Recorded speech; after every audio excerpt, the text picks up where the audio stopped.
course, the Christmas song. Remember them? Dissing all over the place as usual. Absolutely. Dissing all his mum and everyone. Yeah, it's a little bit Christmas. of cussing in there, which they bleeped out, thankfully. Carl's in a bad mood already. He's been in about 3 minutes and he's in a bad mood, getting stressed. If you can't hack it, leave. What's the matter with you? No, I'm just saying. I was meant to enjoy last Saturday off and I didn't. Why not? Why is that our fault? Because you weren't here? Just because... I don't know, but... Are you not in the Christmas spirit? Why didn't you enjoy last Saturday? What did you do? I went all the way back up north again, right? Because it was Suzanne's dad's birthday, right? I was busy last week, didn't have time to get him a present or anything. Didn't have time to get him. So I got to Euston Station, bought a card for him, which was a Christmas card, so he wasn't happy because he was saying it's my birthday, and I said, well, I won't be seeing you again. So I've got a joint card, and then we went out... Did you get him a present?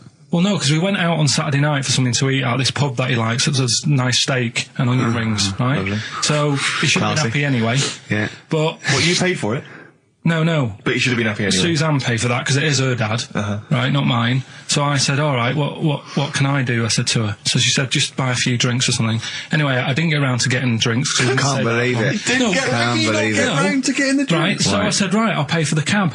Right. Oh, what a lovely Christmas gift that is. Yeah, so £2.50. I paid, no, it was like £3 there, £3 back. So £6 you spent on him? Well, no, I spent more. See, that's what he said. He said, get the Bolton back, can't you, for that? He said, oh, you spent on me £6 for my birthday. I said, no, I haven't, because I gave the taxi driver a tip. I'm a little bit worried about his attitude as well. Because even if, I mean, that is a stingy present, but you don't say... Well, I mean, let's be honest, that's the worst Christmas gift ever, because, I mean, you're pretty bad, like we discussed in the past, but at least you spend a bit of money. Yeah. It's just thoughtless. Yeah. This is nothing. I know. You haven't given him any time. I mean, I would... And I knew my demographic. They loved it, my family. They couldn't believe their luck. You know. Well, a tenner. You spent a tenner on him? Well, the cab fare was £6. But the thing is, it's not. I don't think he's saying that. I think it's the fact that this is like, you know, frittering away in everyday life. Kind of thoughtless, he would have loved to. I'm sure he would have been appreciative of a lovely £10 gift that you cared about and bought. A book he probably likes, Fly Fishing, doesn't he, by J.R. Hartley? If you'd have bought that, he'd have gone, that's what I was looking for. Or what I was looking for, Carl. Bloody hell, Carl, you little bald twat. That's just what I wanted. So, all right. So just calm down. So what have you got planned for Christmas? Is this what I mean? Are you doing the same approach with Carl, Suzanne? excellent. You've paid me milk bill for this week. That were nice. I'm spent this year. So have you planned anything for Suzanne, or are you just? Yeah, I'm taking her out Christmas Day for something to eat. Well, does she know that? Was that? She's working today, so she you know. So right. Okay. So what Christmas gift have you got? That's it. I'm taking her out. What, you haven't got a present? No, because we spent a lot. Don't forget, that's half yours, though. You're not going to just be sitting there watching her eat, going, "Oh, I'm hungry, but I spent all." You're going to be eating as well. That's half yours. So she's got nothing to unwrap. He's like a cat who's been hit. She's got nothing to unwrap. There's nothing. She's going to hand something over to you, because I've met the woman. She will. She'll hand something over. You'll open it. You'll love it. Right, I might get something today. You shouldn't take me to begrudgingly persuade me to do it. God. Yeah. Right, so... Yeah. Well, I'm gonna try and stick in some Christmas songs. We're not playing all Christmas songs, but I brought in a couple. So this is Christmas, John Lennon, The River, Joni Mitchell, Fairy Tale New York, one of the best Christmas songs ever. Oh, well, what about a bit of Pretenders? That's a good one, 2,000 Miles. Let's hear it. It's the best of. You've been voting in all week, sending your emails. So here's the clips that you wanted. Karl Pilkington in the chair now. The talked about, the acclaimed Educating Ricky. Right, well, just in case anyone's new, doesn't normally listen, basically, I'm educating Ricky. Do a bit of research in a week, find stuff, news, history, anything that's interesting. 3 stories, I give them a nice little headline. You take your pick. Between now and 3, you're going to learn 3 things. Yeah? Yeah. So, the headlines are... I'll be no buying one of them. Give us that again. I'll be no buying one of them. Nice, okay. Yeah. We've also got hippopotamus. Okay. And can you believe it? Can you believe it? Well, I'm going to go for hippopotamus. Hippopotamus. Right, well, this one, it's... I'm not going to take the credit here. I heard Christian talking about this on breakfast, right? Because it's a good story that happened. Basically, I don't have to tell you about it last week when we were having our spaghetti. But, I think you did. Right, I know what it is. I know what this is. Okay, I've not heard this. right, there's a little midget. Right, there's a circus. I'm loving it already. Circus going on somewhere. I think it was in America. And Is that present day or old times? I'm talking like in the last 3 weeks. Okay. Right, little midget. Circus, really packed out show. People are loving it. Steve, you'll ask the same question I did. I know. So there's little midget jumping up and down on a trampoline. What circus is this? Right? I'd pay good money to see it. So everyone's clapping, and he's getting carried away. Because he can't believe it's that. He can't believe they're loving it. I didn't know they'd like a little person on a trampoline, but they love me. But you know what it's like when if there's a crowd of people sort of encouraging you to sort of go higher and stuff. Yeah. And I'm sure he knew it was getting out of hand. But he was jumping and he was coming down the road going higher, and he's going really high in the air, right? So he's doing this. Crowd are clapping. There's a hippo, right, just sat next to the trampoline, getting ready to come on and do his act. Oh, right, I thought he was in the audience. That's it. Getting ready to do his act, Steve. Yeah. So he's a ventriloquist. What do you mean he's sitting by the trampoline waiting to do his act? Because why does he sit in the dressing room and they go, 5 minutes, Mr. Muss, 5 minutes, Mr. Muss. So anyway, right, so the hippo's there. He's getting annoyed because the midget's He's going, how can I follow this? How can I, this is really annoying. They're going to be, no. So he's thinking, he's already done the trampoline, my pogo stick out, he's never going to work. Yeah, go on. So there's a hippo waiting. See, it's a great story, and I just know he embellishes it or it gets slightly wrong. Go on. So there's a midget jumping up and down. The hippo's getting annoyed. The crowd are going mad. The midget's loving it. Can't believe his luck. Although you think he probably knows he's dicing with danger. Yeah. So next thing you know, they're all saying higher, higher. He gives it one big, like, heavy sort of landing on the trampoline. Goes really high, but goes off at a funny angle. Oh, hypotenuse. Okay. Yeah. And sort of flies out. Hypotenuse! Sure. Flies off at a funny angle. Ooh, dear. Hippo's there, swallows him whole. Crowd are clapping, thinking that's why the hippo was waiting there. Rubbish. Rubbish. It's not rubbish though. But no, maybe there was an accident in a circus with a midget and a hippo, but at no point was this hippo waiting to go on, going, come on. The midget flew off at hypotenuse and landed in the hippo's mouth and was swallowed whole. This is what you embellish it. That is great. And what's that? I have to say though, Rick, when I heard midget, trampoline, hippopotamus, I was thinking accident waiting to happen. Yeah. So. Yeah, maybe. I mean, it is that you should never put those three together. Never. It's a recipe for disaster. Everyone knows that. Midget, trampoline, hippopotamus. Are you mental? You're asking for trouble. Well, you know when he told me it, he said, and the midget, he didn't mention the hippopotamus, and he said the midget went on, and soon he fell off, and the hippo ate him. And I said, sorry. What was the hippo doing there? He went, it's a circus. I've never heard of a circus having a hippo. What do hippos do? What can they do? You can't train them, can you? Aren't they, like, very deadly? They're huge, aren't they? You can't have a hippo in a circus. You're not thinking of Zippo. Isn't he the clown? Yeah. It wasn't some sort of where Zippo was eating a midget, and it's some sort of horrible sexual act. No, it was definitely. I heard it on breakfast, right? Oh, okay, sorry. No, it's definitely fact. Yeah, okay, right, truth. okay, good. Well, let's play a record then. All right, here we are then. Oh, Scorpio Rising, Death in Vegas on XFM 104.9, about 1:05 Saturday. Here we are again then. Ricky Gervais, Steve Merchant, Karl Pilkington. I can't believe our luck. Oh, all right, Karl. All right. Yeah. So what are we doing today then? Producer. Right. Well, sorry, I always laugh instinctively when I hear Carl's name and that word associated. right. Well, why is that? Because it is. I had to come up with some new features again for this new year. Okay, I'm excited. What have you come up with? We are the backbone of this show, Carl. Yeah, we'll tell you. We've come up with some pretty. What's yours first? Right. Go on.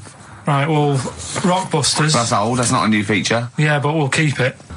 Right. For So another you're bit. just keeping an old feature. Okay. No, it's an old favourite. I'm sure there's a lot of people that are going, phew, I was worried that he'd lose Rockbusters. Rick, I've just come up with a new idea. Why don't we just play some records that we like? There's a new idea for 2003. Yeah. Oh, do you know what we can't, Steve? Because the library's out of order. Oh yeah, the record label, we can't get in there. We're not allowed to get in there. We had to scrounge something from Capital Gold. So anyway, right. Go on. So we got Rockbusters. What are they doing with the library? Are they getting some records in that we want to play? Is that their new idea? I know. Let's get some records in. Yeah, we they're want to thinning play. out the Gina G. Yeah. 4 non-blondes. Goodbye. Give that to Foxy. Go on. Sorry, Carl. We'll do.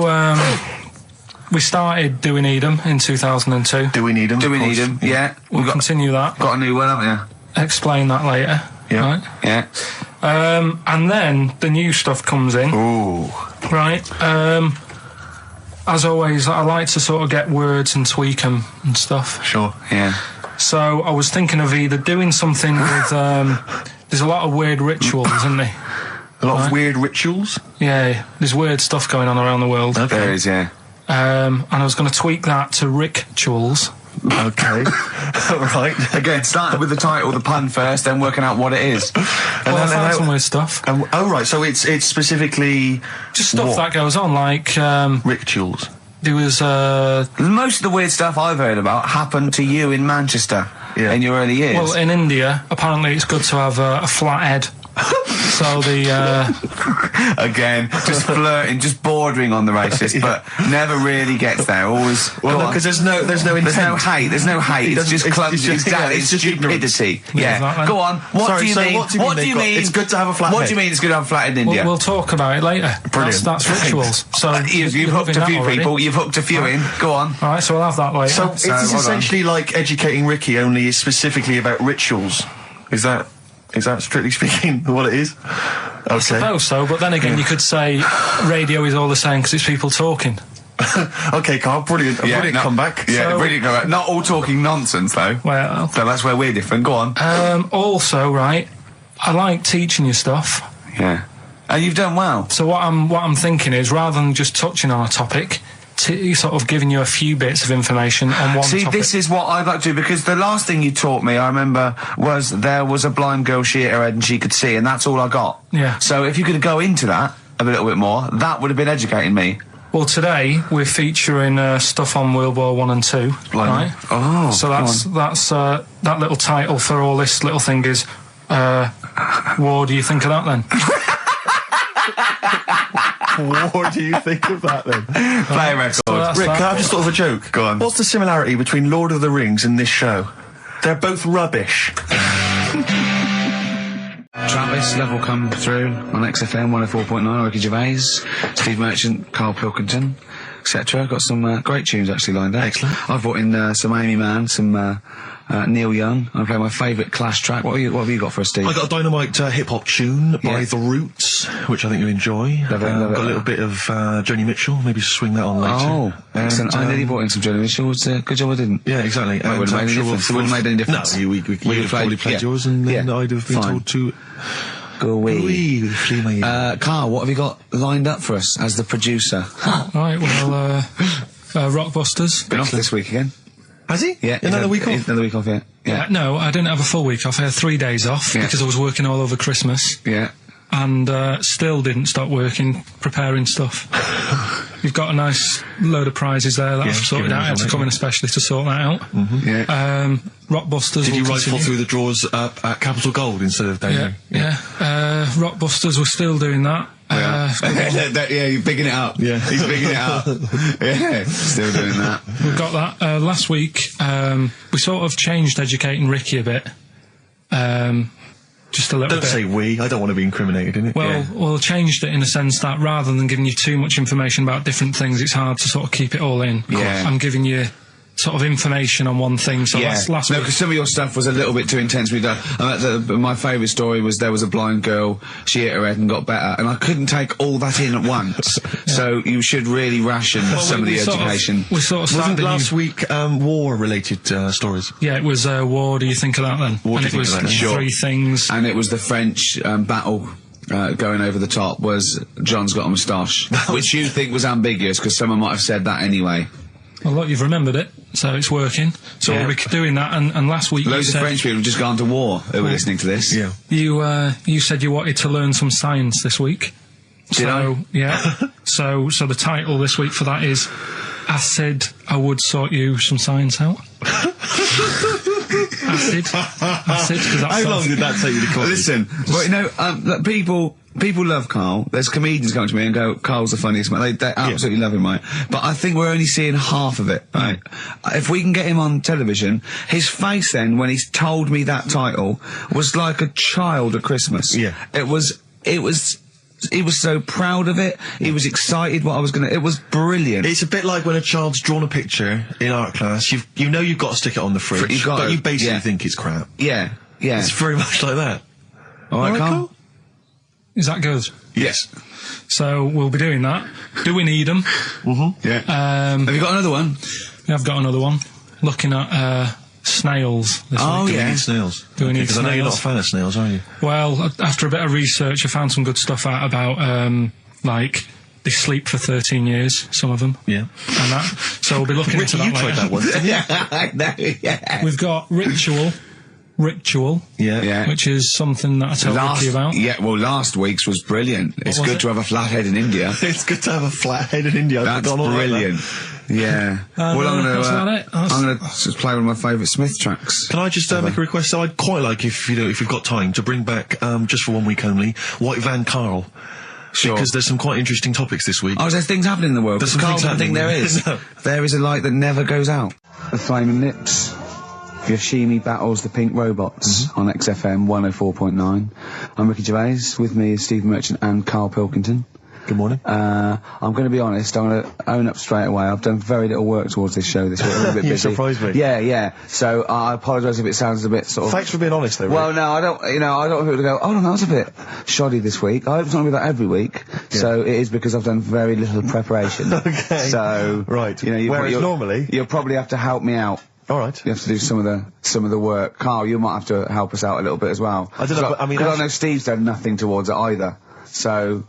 the onus is on you a little bit here. I love the fact that it's still listed as either Ricky Gervais or Ricky Gervais and Stephen Merchant. And essentially, we don't need to be here, really. No, but I know now people listen for Karl. Everyone I've spoken to, for people on buses, to comedians like Ross Noble mentioned you the other day, and that they go. People on buses? I've never been on a bus. You haven't been years. on a bus No. for like 12 years, Yeah. have you? People on buses. I don't know why I find that so funny. I just know the idea of you being on a bus. The idea of you handing over your fare. They're shouting out from the window. Right. They're going, I love Karl. Right. Yeah. I'm walking along. How much is it on the bus? 20 pence. No, come on, seriously, how much is it? One adult for Terminus, please. I love the fact, they do that thing where, like, if they're interviewing What is it? Paul 50, Newman or 60 someone p? famous. No, it's a quid, isn't it? It's a quid. They always say, how much is a pint of milk? And that's supposed to prove if you're sort of still in touch with your roots or whether you're too big a celebrity. Yeah. You've got no idea how much it costs on the bus. Quid? have you? It's not a quid. 120. No, it's not 120. Pint of milk, about 50p. 30p. Oh, brilliant. Wow. Well, because it's fascinating because you gave this stuff up before you became a celebrity, didn't you? You were always lazy. Because people always say to me, like, Ricky seems a bit obnoxious. Who says that? No, they say, No. Who comes up to you and just says that? The guy on the tube did it. I swear to God, it came up. He said, I was watching an interview with Ricky. He said, he's not a nice piece of work. I went, he said, no, I've got friends like that. And it's like they're always talking, they're a bit irritating, and you sort of let them off because they're your mates. But I was going, well, hang on a minute. He went, well, two things. It's sort of my job talking, and being interviewed, essentially you do have to talk. Yeah, So yeah, about yourself. If that's his only criticism, then I'm not too bad. No, he didn't think you were funny either.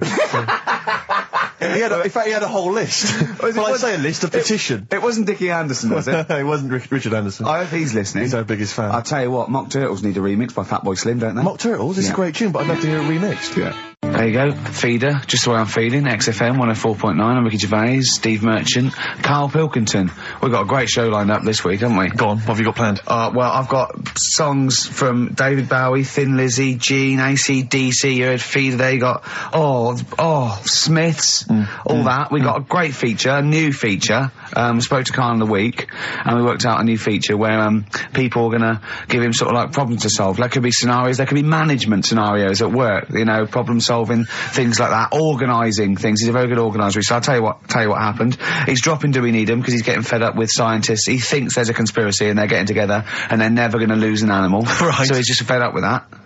Rockbusters, we've got some great prizes. Well, have you seen them yet? No. Be careful. They're not going to be great, I just peeked in, and all I'm going to say to you is Fools and Horses Christmas special? Not the little one with the little car. With the little car, yeah. Brilliant. That is excellent. Karl, what have you got to say for yourself? Hold on, it was a rollover, wasn't it? Because you really mucked up Rockbusters last time.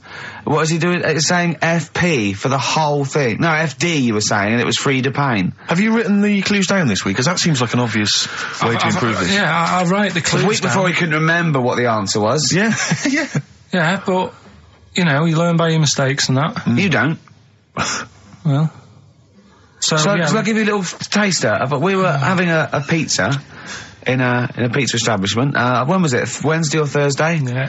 And he was going, I'm a good organiser, I'm a good problem solver. Give me any scenario, right? Obviously he didn't say scenario. And I went, okay then, so you're the manager of this place, and there's a couple there, elderly couple, they're about 60. They've had a lovely meal. He went, yeah, right. I went, but the gentleman, he's got a little bit of a heart condition. He takes a pill after his meal, as he should, after meals. He's only taken Viagra. Oh. And now he's stuck in.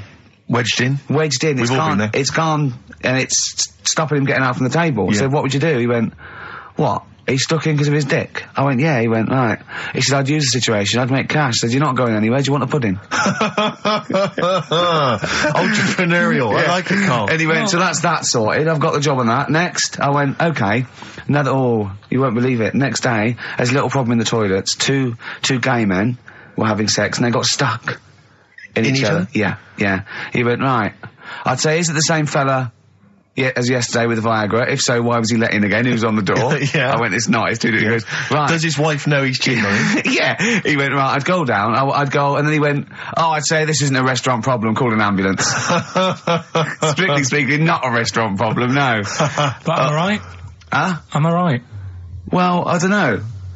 Would you give me the job if say, like, you were the boss of that restaurant and you... Do you know what I like about this? At no point did he say, Gervais, why are you being so mental? Yeah. Why would someone get stuck because they took Viagra by mistake and two people get stuck in each other? But you've heard the stories from his past. That is a perfectly legitimate situation to find yourself in. If you grew up in his part of What Manchester. would you do if there was two fellas with big heads and webbed feet and they had a horse in a... Well, what I'd do is... What would you do? What did you do when you first saw them? What, saw the kids lads with the big heads and Yeah. We should very quickly remind people, if they didn't listen to that particular show, they had webbed hands. Yeah. Did they, or webbed feet? Well, they had webbed hands. Right. And big heads. Enormous heads. But it wasn't related. But they weren't related I know, to each they other. were completely No, separate but I'm people. saying that the webbed hands isn't due to the fact they've got a big head. No, sure. It's two different things. We're just unlucky. Yeah. No, hold on. If they weren't related and they both had webbed hands and big heads, I'm saying there was a condition that was related that had those two. I don't think it was. So what do you think the chances of that are? They're not related, and he goes, "Oh, you got a big head and webbed hands as well." Yeah, just a coincidence, isn't it? Yeah. I honestly don't think it was related. Right. Because I've since seen the same problem again on another kid with a big head. His hands look good. Right, so do you think the big head is just a separate issue? Yeah, it's a totally different illness. It's like having a headache and a cold at the same time. Right, so not always connected. But the weird thing is, right, looking around in the week at weird stuff on the internet, there's this woman who's got a big head. Oh, yeah. And, she was fed up with it because when she was walking down the street, it was so big, she couldn't hold it up. Right. She couldn't hold it up. Oh God. Okay, shut up. So when she was walking, her eyes were hurting because she had to sort of look up all the time because her head was that heavy. Her chin was sort of balanced on her chest. Right. And she'd have to peek up, yeah. So she goes to the doctors, and this was after years and years, and said, I thought I could put up with it, but I can't. How big was her head? It's big, Rick. I don't know if it was like big because there wasn't a picture. I don't know if it was just big or a lot of bone.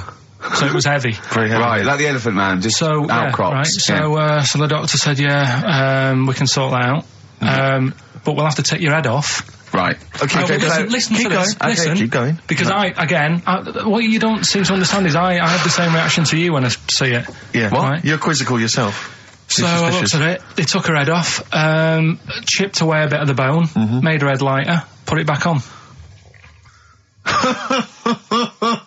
Right, play the Smiths. They took a woman's head off. Yeah, this is asked by the Smiths. And if you'd like to ask Karl something, details coming up soon. Proudly drawn boy. Born again on XFM 104.9. There we are then.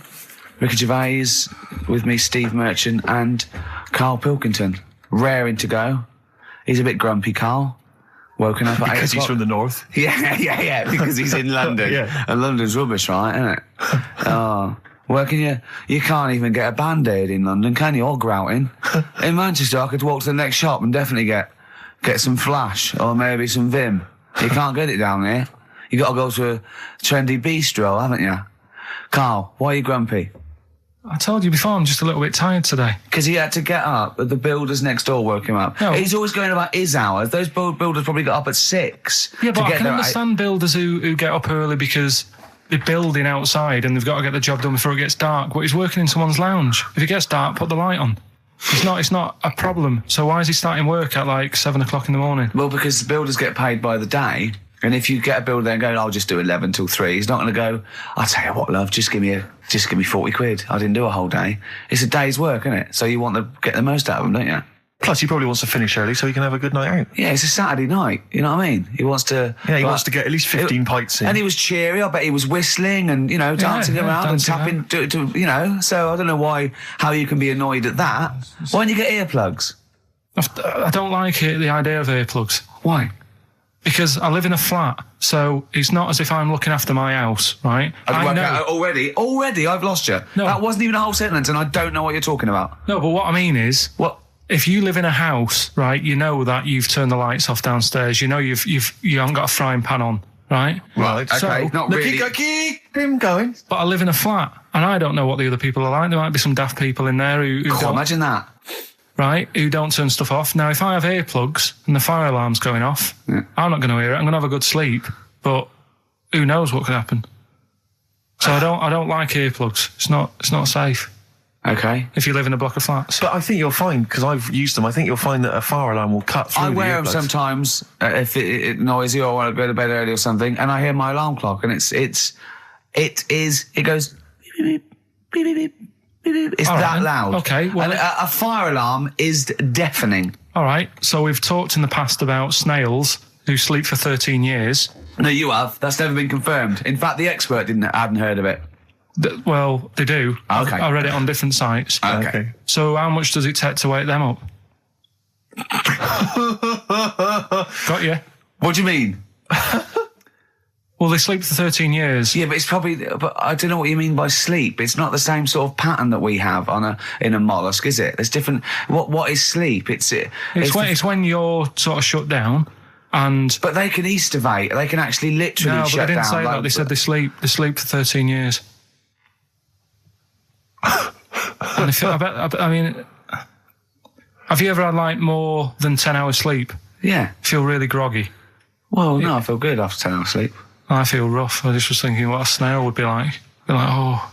Be even slower than normal. Be even slower than you. Play a record. Well, anyway. Email in if you know what on earth Karl's talking about. Ever. Chilly weather, why not put on a cardigan? That was the Cardigans. And for what it's worth, a lovely tune there. Oh, that's a joy. We should definitely talk like that more. XFM 104.9, Ricky Gervais, Steve Merchant, Karl Pilkington, alright? All right. Yeah? Well, we got a jam-packed show today. Go on. We got so many we got more features than Karl's got on his face. which is about the same as Morph. Yeah. Very few. It's just really a head, isn't it? A little. That's where I've seen him before. More. On Take Heart. Yeah. We've got Rockbusters. That's Have we? still No, going we know strong. what feelings on that. No, Fair but enough. he's said he's going to buck his ideas up. We've got chimpanzee that. Carl finds an amusing monkey or ape-related story. We've got Carl in a film again. Right, excellent. Yeah, we've had a lot of forward- great response from that, Carl, on the internet. It was on the my email. favourite thing we've done. People raving about that.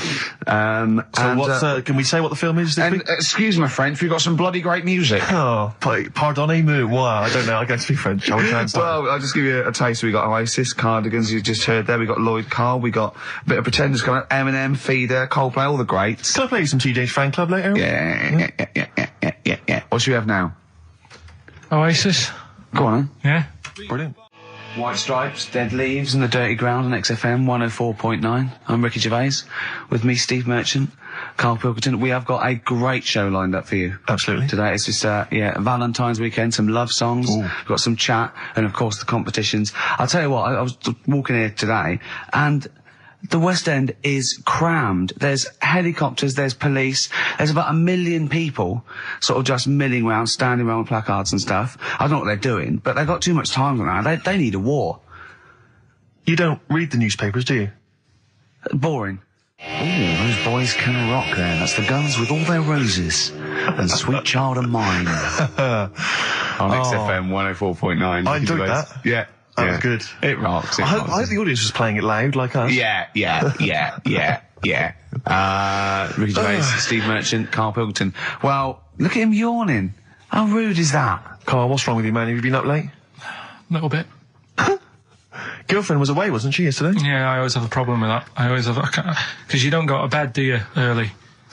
Do you know what I mean? You sort of think, I just always find that thing that if, you know, you're used to living with someone, Yeah. one of you will go, let's go to bed, then you'll go, alright. But when you're on your own, you go, You just forget to go to bed. I just stay up. Okay, stop eating now, Carl. You've ate all the food. That's just a plate. All right. Okay. Yeah. No, I stayed up and watched, there was a thing on about Dracula, Right. What, Dracula? and I found a flaw in it. Go on. Not the fact that he's the living dead and No. and drinks blood to stay alive and he doesn't reflect And he can in turn into a mirrors. bat. Well, And you can go on. the mirror thing, you can't look in mirrors, can he? Well, he can look in mirrors, but he can't see himself in a mirror. Yeah. That still doesn't work. Go Okay, on. go on. It doesn't work at all, Carl. It doesn't work Go anyway. on. Well, Centre parting's always really neat. His centre parting's always really how does he do it if he can't look in the mirror? Blood on the floor or something it was called. Rubbish.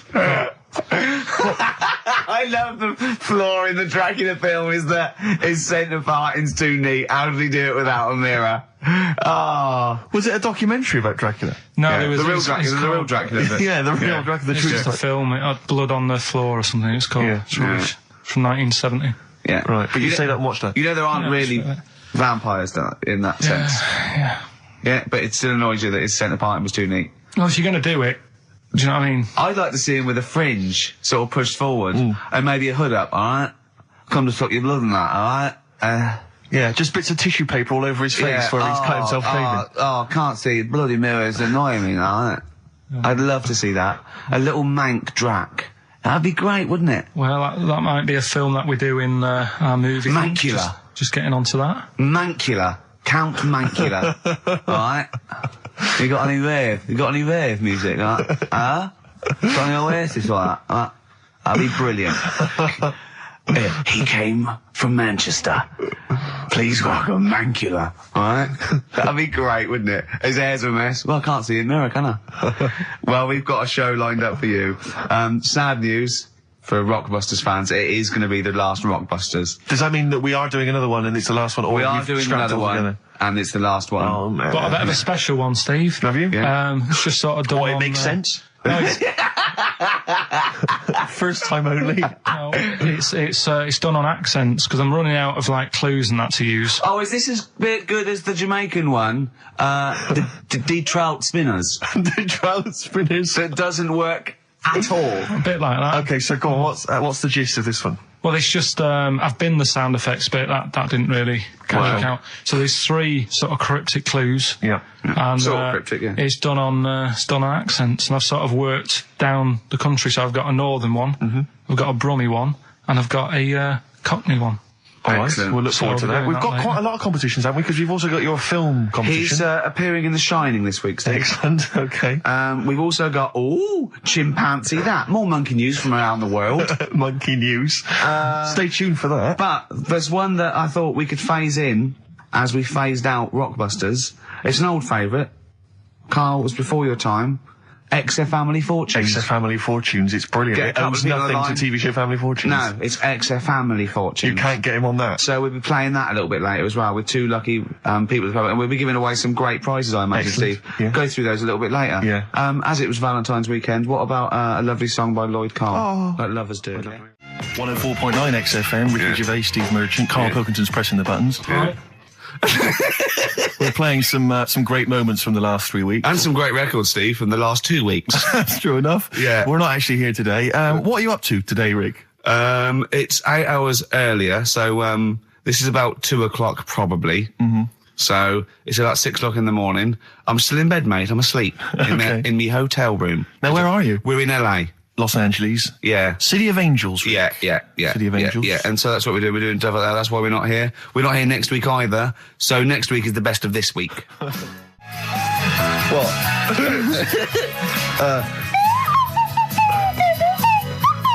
Someone's left one of those little things in here. It's brilliant, It's isn't it? amazing. What are they called, those things? I imagine just there. I was thinking of being in the front row at a Morrissey concert and going, can I just play along? They are brilliant. I don't know what kind of sound that is. I don't know. It's only used for when Kenneth Williams Yeah, exactly. sees someone undressing. Yeah. That's the only time that is used, that noise. Exactly. That is But brilliant. it's like it was specially created for the Carry On films. Yeah, we need, I don't know what it is, but we need something when I walk in and see someone changing. Well, what about this? There is a light that never goes out by the Smiths. I phoned Carl up in the week, yeah, and I said, what are you doing? He went, well, even though it's one of my days off, I'm just doing some research on the web. Found anything that said, yeah, I'm doing science. And then he said, you can get wigs for dogs in Tokyo. That's his scientific fact. And I went, what do you mean? Dogs, if they need a wig? I said, if they need a wig, what? Dogs going bald? And he went, like, this is fine to him. He went, it's a stressful city, Tokyo. The world's all right with Carl. He's always got an explanation. I've only ever seen him confused once. When in Edinburgh, he looked out of his window one day and he saw a bloke putting a parking ticket on some rubbish. Yeah. And that genuinely confused him. Yeah. He couldn't work out, could you? It's a bit weird, isn't it? And the woman breastfeeding her 8-year-old child, you didn't like, did you? I don't like that.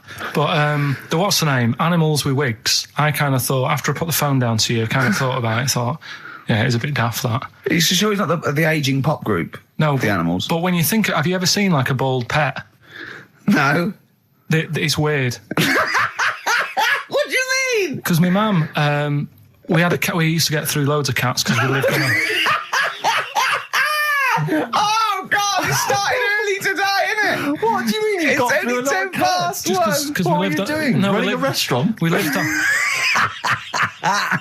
Oh, God, what do you mean? No, we lived on like a main road. Oh, yeah. Right? So Yeah. we used to get through a lot of them. My dad It was kept their saying, risk. you know, stop wasting money, you know, it's not Not good. wasting money, not wasting cats. Right, so anyway, we had this cat that was ill all the time. And It's just bag of nerves, probably. Yeah, malingerer. Yeah, I'm terrified. I'm going to which house? Rome. Oh, God, bloody hell. Rome. Don't let me go to the Pilkingtons. and it, for some reason, it kept being sick all the time. Right? Yeah, that is nerves. That's definitely nerves. So my mum kind of thought, I've had enough of this, and she shaved it. Whoa. Whoa. Now, I know you're not vets in your family, but what correlation did your mum think there was between it being sick and shaving it? Because it kept being sick, and it was a pain to wash, because it kept getting So caught she up. wanted a dry wipe cat. So Why didn't she just varnish it? What? it's weird. It's weird, though. So now he's cold and sick. No, but not all of it. She left sort of the back half, but sort of from its waist, sort of. I love that. Shave it because it's sick on itself. And That is it was the genius. weirdest looking thing. I mean, normally I like cats. I'm always like giving yours a stroke on the head and that. Yeah. As soon as she did that, it was like, oh. Yeah. can't touch it. And then So now it's sick, cold, and hated. Yeah. Carl. It must have, the other cats must have been taking the mick out of it constantly. It's just making things worse. Did it get, I'm hoping that it got run over and was put out of its misery. no, I think it got all right, that one. Or is that the? Yeah, it did get run over. It did. Oh, God. Oh, dear. How many cats do you say you've got through? I'd say whilst I was living at home, I mean, it's still on the increase even though I'm not there. So whilst I was there, probably 5. God. Wow. Oh. Yeah. And were you upset each time, or you just got used to it? It's one of them things, isn't it? Like I've said before, when you first see something, it's a bit of a shock. Do you know what I mean? It's like the Elephant Man or whatever. Yeah. First time you see him, it's that sort of, oh, look at that. Do you remember the first time you saw Steve? No, I'm not being funny. Do you remember the first? Yeah, but I've said this before. It's always, then you get used to how people look and you don't... No. I'm going to burst. You have to play a record. No, but... Because I just see Steve's face. No, but I've got used to it. Shut up. Well, here we are again, XFM, on a Saturday. Just gone 1 o'clock, Steve, if I'm very much mistaken. But we're not here as such. We're away again, gallivanting around. We've got to do the special sort of best of again. Okay. Which we did a few weeks ago. So this is the best of the last 3 weeks. Which I think is, I think it's the best 3 weeks we've ever had. But I'd like it condensed into 2 hours. Yeah.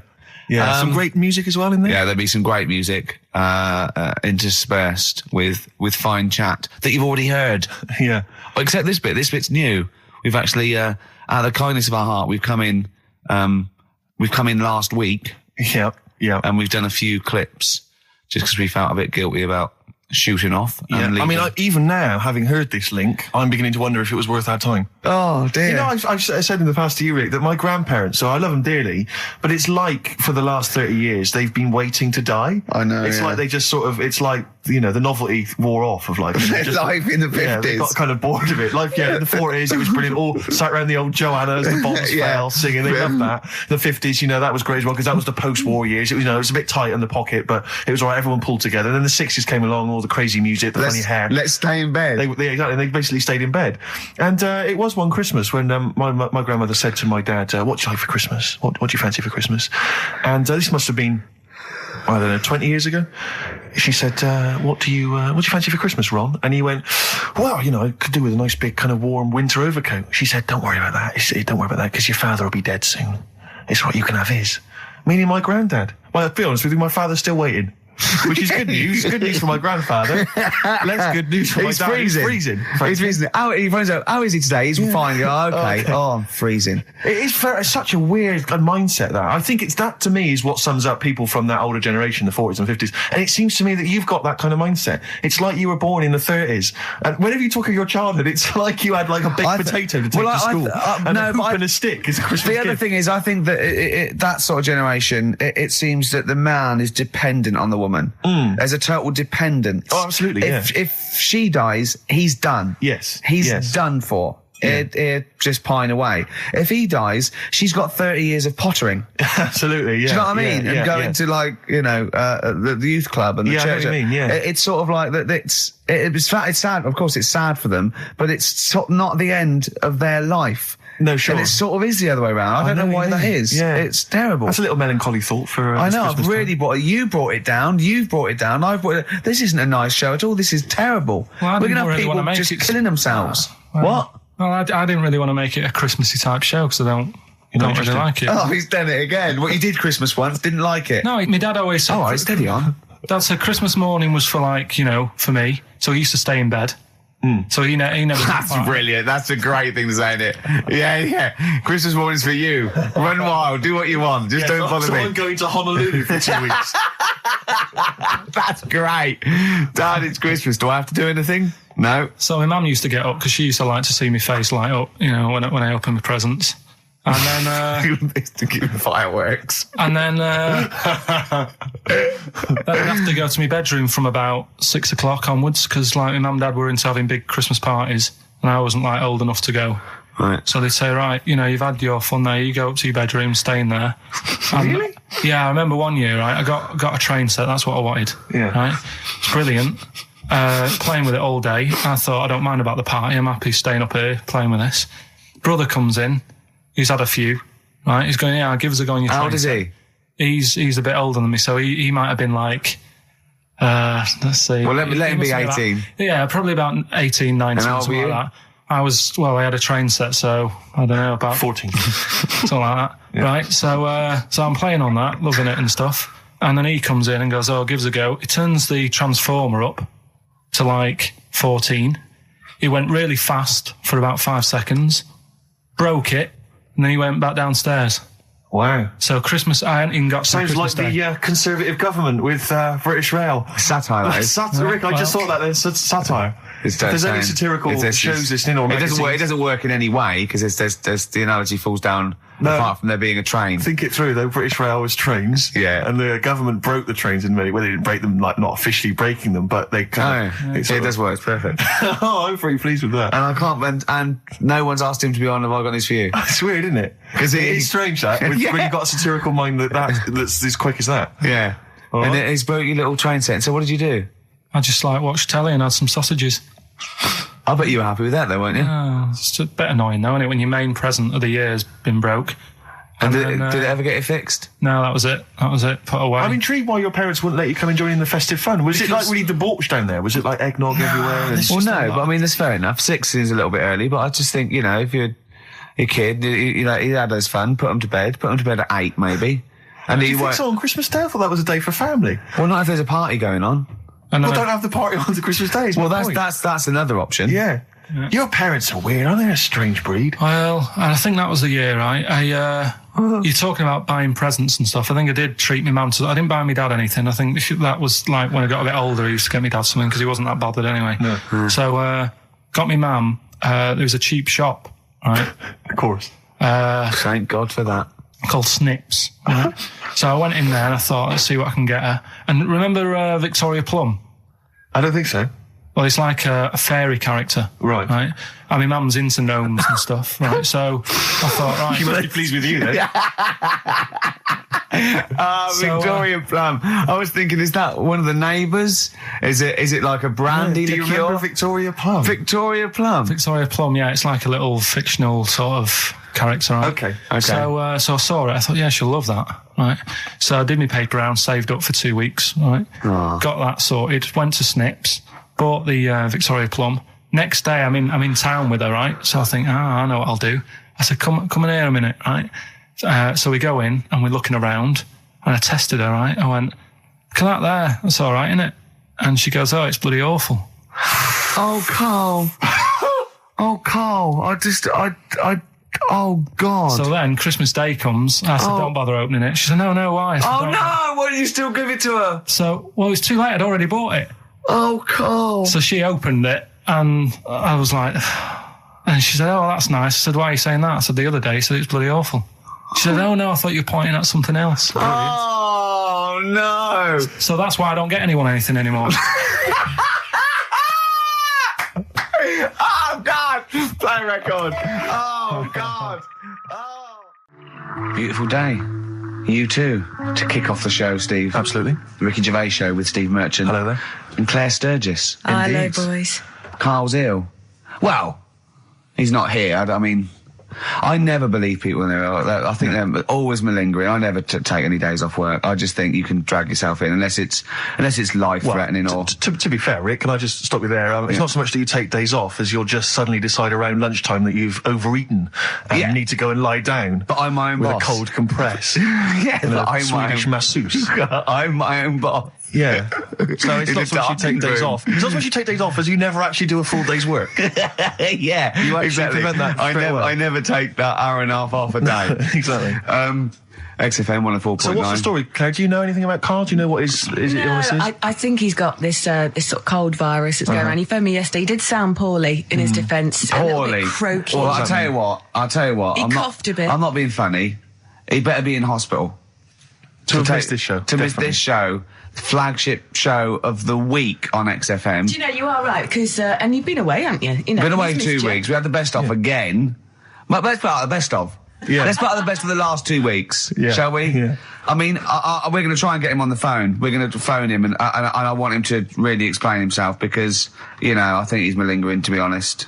Well, he phoned me in the week and he said, Steve, don't forget, there's a documentary on Friday night about Oliver the humanzi, the human monkey. He said to me, it's going to be brilliant. And it wasn't. And it wasn't brilliant. It was. I especially stayed in and watched it. I taped it and watched it afterwards, and I've never seen so much hype and desperation. They kept showing the same clip of this chimpanzee that walked upright like a lot of chimps can. Exactly, right? yeah. It lost its hair, so it was half human, because all humans are bald. Yeah. So that's the half human bit. It didn't have hair. I'm sorry, humans do have hair on their heads. Yes. The other thing was this desperation to go, could it be half chimp? No.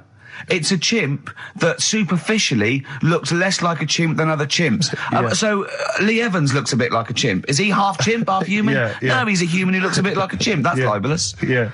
That's a bit insulting, Evans isn't could it? have you Should we there. just play some music Yeah, now? I'm really sorry about that. I'll get back to you on that. TikTok, that's Coldplay and Clocks on XFM 104.9. Actually, can I tell you a Coldplay coming in a couple of weeks' time to co-host Zoe Ball's show? Right, 1, don't ever interrupt me. 2, don't tell them about other people's shows. No. Okay, moving on, thank you. Please do not mention that there are any other television celebrities on this channel, on this station. We don't want to convince people it's only Ricky. But the interruption was the main thing. Sorry. Well, we can't get hold of Carl, right? We looked, it's got his old number out there. His home number? Yeah, it's a hold on. Right. So, we went to the new records. He hasn't even given him this new home number. So something's funny going on. He doesn't want to be contacted. He hasn't given me his home number. I've tracked down a friend who's looking at it for us. That phone might ring any moment. I apologise for that. But why is Carl not available? It's interesting that neither you or I, and I like to think of ourselves as being fairly close friends of Carl. Yeah. We have made him the man he is today. We cannot get in touch with him. In the same way that bloke bought Oliver. Sure. I think that Carl is now ours. Yeah, exactly. Well, exactly. I think very much that's true. Yeah, Yeah. Carl is very much like a humanzi. If we look, we're going to lose contact with him and find him 5 years in a circus in Manchester. Exactly. They're doing experiments on him. Yeah. They go, We can't figure him out. Yeah. Well, there's something wrong with He his looks like chromosome. a human, but He acts like because usually humans stand upright. Yeah. And Carl likes to walk on all fours whenever he can. yeah, he's not interested in other human women. He's only interested in apes. Yeah. It doesn't make sense. Oh my God. And he's bald. He is bald. Oh, look, there's as much evidence And- for Carl being a humanzi as Oliver. Yeah. I think there's more. And, Well, Carl barely walks upright. I know. Scared of fire.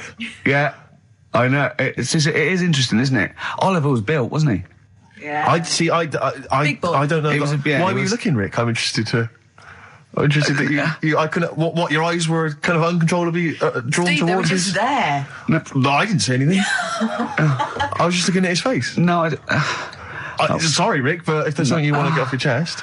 yeah, and that was the human part of it then, was it? Being built like that? Because Yeah. it's humans, but... Yeah. Although Carl's is very tiny and hidden behind. And I've noticed something else as well. He's got a big red arse, That's true. hasn't he? Yeah.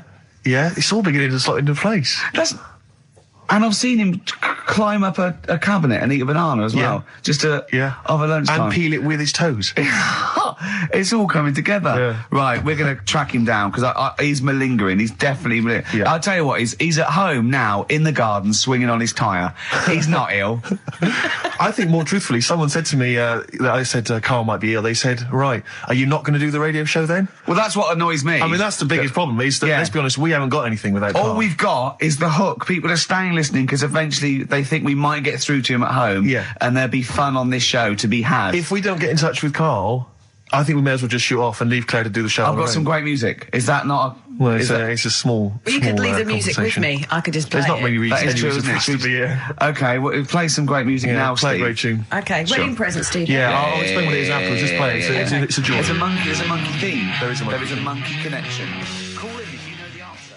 Clocks from the Coldplay on XFM 104.9. I'm Ricky Gervais with me, Steve Merchant, and back, Karl Pilkington. Hey. He's raring to go. It's nice when you have a bit of time off, isn't it? Yeah, how long have you had off now About then, 3 Carl? weeks. About 3 weeks, is it? weeks, yeah. We can't do that because we're sort of self-employed. We'd be letting people down, but it's different when you get paid anyway, whether you turn up or not. But good to have I'm you back. never off ill. No, That's the first time I've ever been off ill. Like, Well, no, I mean, just you're off 2 weeks and then you're off. No, I just wish I was the kind of person who could let down an audience I know, of regular really, listeners. Yeah, but like I say, Well, no, we spoke to you. You weren't that bad. A cold, you don't go home for a cold. We were discussing this last night in the pub, and you don't go home for a cold. Okay, so moving on. What have we got then? We got some great cold, songs. though. I've brought in the Smiths. I've brought in Buzz Cox. I've brought in Neil Young. I know Steve's got some hip hop. Some great hip hop. I've got some great Elvis Costello. It's going to be great. Carl, come on, concentrate. You've been away for 3 weeks. just annoys. No, stop saying that. What? You're annoying me now. Why? Oh, that what you do? Go home ill? Oh, he's annoyed me. Oh, has he? Yeah, I got wet jeans and I'm a little bit annoyed. Can I have some time off but still get paid? Yes, of course you can, Steve, Carl. right? He called me up, winding me up about this, and right, I'm 30, right? I'm 30 now. I can only remember being off 2 times. Oh, his memory's going as well. You'll have some time off. And both of them were when I was at school. School? What's school? One when it was windy. Why did you have time off? Because it was windy. But to be honest, Carl, that lasted for 7 years. Your time off at school. Why did you have time off? Because it was windy. Were you windy, or was it windy outside? No, it was like when Your auntie wasn't out the window, was she? when the winds were bad in the 70s, and my mum said, "Oh, Whoa. What? I remember space operas and flares. I don't remember the winds being bad in the 70s. well, my mum just said, you might get blown into the road, so don't do that." She had so much faith in you, didn't she? As a human being. Is that why she got fired from the pie shop? I'm not coming in today, I might get blown into the road. God. The funny thing it was, right, Steve, they had this thing going at school, because a lot of people used to wag it back then. You still what? Wag it, sort of not go in. Right. Right? And they sort of tried to make it interesting for you by giving you An education. a certificate if you did a full week. Reward for the rest of your life with achievement. That sort of carrot. And also, like, let you go home at 3 o'clock on a Friday. Right. If you'd done a full week and that. Right? Yeah. So it was lovely weather all week. Then it just sort of changed on a Friday. And I got up and it was all windy. It's always My mum windy said, for Friday on 7, isn't it? don't, if you don't want, don't go in, because, you might get blown into the road and that. So I said, all right, then I'll stay off. And, so why did you told you to hold on to a fence or walk you there? What's this? Don't go out. Immediately give up. I love this getting blown into the road. Is that based on your cats that kept getting blown into the road? Well, so I got to school on the Monday, right? And the teacher said, Took you a right, long time. today, to punish you, you're the only one who wrecked the whole week, right? Everyone else came in. You didn't. So everyone else is going home at 3 o'clock today. But you're not. Brilliant. Serves you right. And I wasn't bothered though. It was great because I said, well, you'll have to stay with me, won't you? And it was great. So all I did for half an hour was doodle and stuff. It was great that afternoon. yeah. And that was ages ago. That was like when I was about 8. And that's one of the times I was off ill. Yeah. So it was, But that wasn't even ill, that was wind. yeah. Yeah. So Yeah, it's a bit different when you're to be honest with you, world though, Carl. You can't just not turn up because you've got a bit of a cold or you're a bit fed up. I mean, we had an appointment 4 o'clock Thursday, wasn't it? And he had to call it, so I cancelled it. Meeting went on a bit late. Time management. Get things done. If it was important, you'd get it done. Play a record, Carl. Pull your finger out, please. Oh, that's them Red Hot Chili Peppers, and they can't stop. I'm Ricky Gervais with me, Steve Merchant and Karl Pilkington. You're listening to XFM 104.9. Coming through today, it's noisy again out there. It's a nightmare. A lot of people marching up and down. What's that about? Well, from what I can work out, there's hundreds of them, millions of them, and they're all shouting really loudly. What do we want? Peace. When do we want it? Now. What do we want? Peace. I want to go, shush. Yeah, We all want a bit of peace on a Saturday. Yes. Keep it down. Please, I can barely hear myself think. I know. And he's not listening. Tony's not listening. He can't hear you from there. You may as well give up. He's not listening. There was 1 million of you last time. It didn't do anything. Hey, but Steve, there's no attitude. You know what? I couldn't find Boy George's War is Stupid, so here's a bit of Dylan. Bob Dylan. The times, they are a-changing. The thing is, Rick, it makes me wonder if the times, are they changing? I mean, it seems to me that life's pretty much the same as it was way back in the 60s when Bob Dylan wrote that song. Got any idea what you're talking about? No idea whatsoever, You Rick. don't really know about politics, do No, you? know anything about it. Don't even read the papers. Got no interest, really. Yeah. Not particularly. Informed my life's cushy. Won some awards and stuff. Doesn't bother me. So, On a good serious luck to note, everyone. though, it is a bit worrying. I want somebody to put my... Do I have to get gas masks or something? No, because there are guys out there in Leicester Square today wearing novelty hats. If they don't sort this war out, then no one can. Okay, well, I'm not talking about it. You would worry about it. I would worry about it. Well, you maybe Steve. Why? Sort of people who are successful are worrying about it more than other people. Just because, they've got more to lose, haven't they? Right. No, do you know what I mean? You see, like, Bruce Willis on the telly saying, oh, it's not good, is it? And it's because he's got a big house and loads of cars. If you live, you know, on a council estate, it's like, well, if it gets bombed, probably doing us all a favour, we'll get nice new blocks of flats to live in and that. It happened with Manchester, with the bomb that happened, and they bombed the Arndale Centre. Did us a favour. Got a nice new Marks and Spencers and that. So this puts a whole new twist to the argument when people say bombing the world's poorest countries is wrong. Because I remember when the Afghan problem was on, people were saying bombing the world's poorest country is wrong, but it's like home improvement, according to you, then. Yeah. Because they've got a brand new B&Q, have they, over there? They're popping down there every Sunday. Anyway, let's not go on about it. Yeah. Well, think what you're saying. Yeah, I know. My family was killed, but look, a carpet warehouse. Yeah. Do you know, I think, you know, people don't want to hear about this today from us. They want to hear, you know, the new features, the songs of phrase. What song's a phrase? It's the feature we started last week, where we take clips of songs, we make up a phrase from the show. I mean, a famous phrase, last week's world famous phrase was, there's this airy Chinese kid, you'll remember. Yes. Well, it was called Crosswords last week, but Phil emailed in a good suggestion and said call it Songs of Phrase. Brilliant. Songs of Phrase. Songs of Phrase, but perfect. So are we still going with Cheapest Chimps? We're persevering with that, aren't we? Got some Cheapest Chimps lined up. We'll be doing that before 3 o'clock. Yeah. Great. Again, who else can say that? So good. So for the next 2 hours, everyone should just bury their head in the sand, ignore the world's problems, and enjoy features such as Cheapest Chimps and Songs of Phrase. And a bit of Shearing Braves. Oh, class. The SIBO, the bitter end on XFM 104.9. I'm Ricky Gervais. With me is both Stephen Merchant and Karl, the K-Man, Pilkington. Oh. So you've already got that. That's safe. It's only 4 minutes past. You've had placebo and you've got us three. So you're definitely going home with that. Yeah, whatever that's happens. safe. That's on its way to the hospice. Exactly. You've banked that. Yeah. Now, do you want to gamble all that to go on and listen for another 2 hours? Well, you could walk away now and you're up. Yeah, you're up. You're already up. Right, that's brilliant. You have not wasted any time. Do you want to gamble that against another 2 hours? It might be shoddy, it might go downhill, but it might get even better, Karl. What do you say they do? Listen for another 2 hours? Yeah. See, we shouldn't have done that. We shouldn't have asked Karl, because a lot of them now are already taking what they've got. And what they've got is great, Rick. What they've got is lovely. They're loving that. They're going to enjoy that. We have got monkey news. We've got Cheapest Chimps. That's not the same thing. How many radio stations have got 2 ape-related simian features? Rick, can I point out now, a lot of people are making that mistake. A lot of people are thinking that monkey news is exactly the same as Cheapest Chimps. It's not. Let's keep that clear. It's not. It's in the same ballpark, but it's not the same. There are apes. They're involved. They're involved. Yeah. We've also got some great music. Yeah. We've got an amusing sketch about a fly. Oh, he's looking forward to that. Oh, and Mystique are dropping in. Let's hope the Mystique ladies are coming in.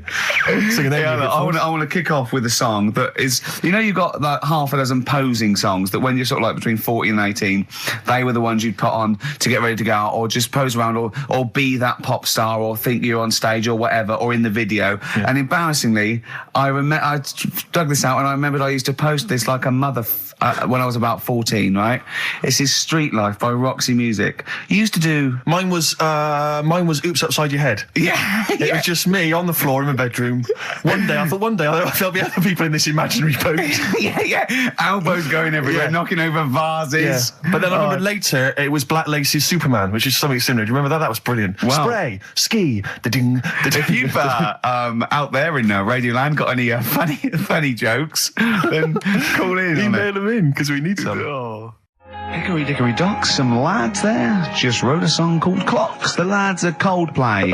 And the song is? Clocks. I'm Ricky Gervais, with me Steve Merchant, Karl Pilkington, pressing the little buttons there. XFM 104.9. What's that little Well, I think I do more than press the buttons. Right, see, this is it, right? Karl has had a little strop on since last night, okay? And He's had a little strop on? Yeah. You said strop on. I just wanted to clarify.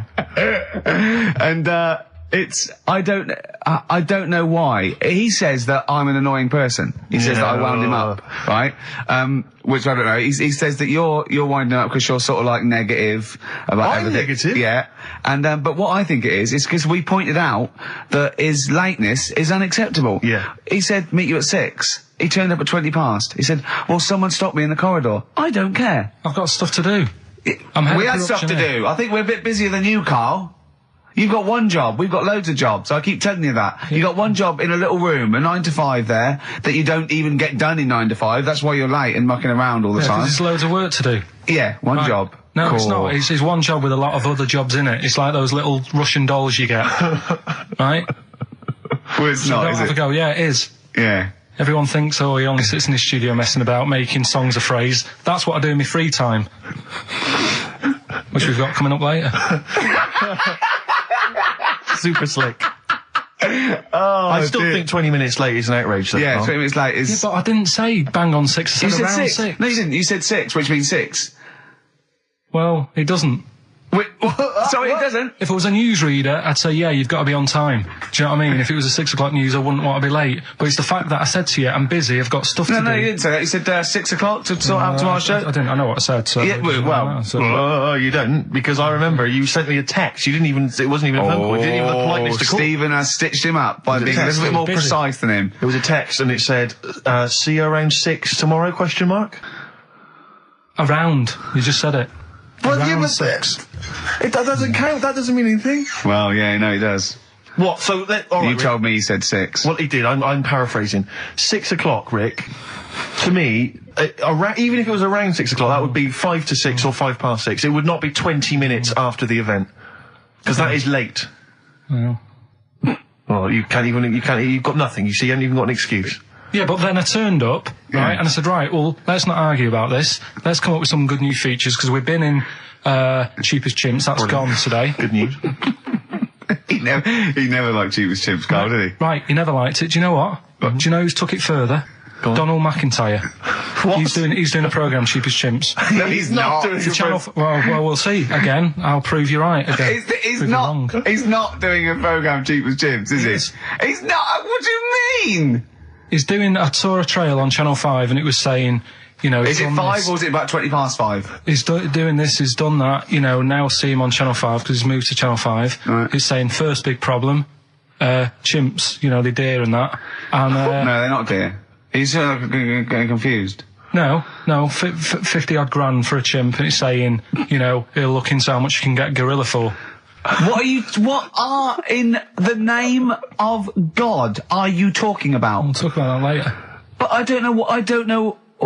I'm just saying that that's another idea. And that then, Steve seems to so do. go on, you got off, this is why you never get stuff done and you're Yeah. late. You got off the point, you were talking about arriving late. Yeah, I know, but I'm just saying to you now, I turned up late, so I said, right, well, let's not argue. Yeah. I said, let's do some stuff. Yeah.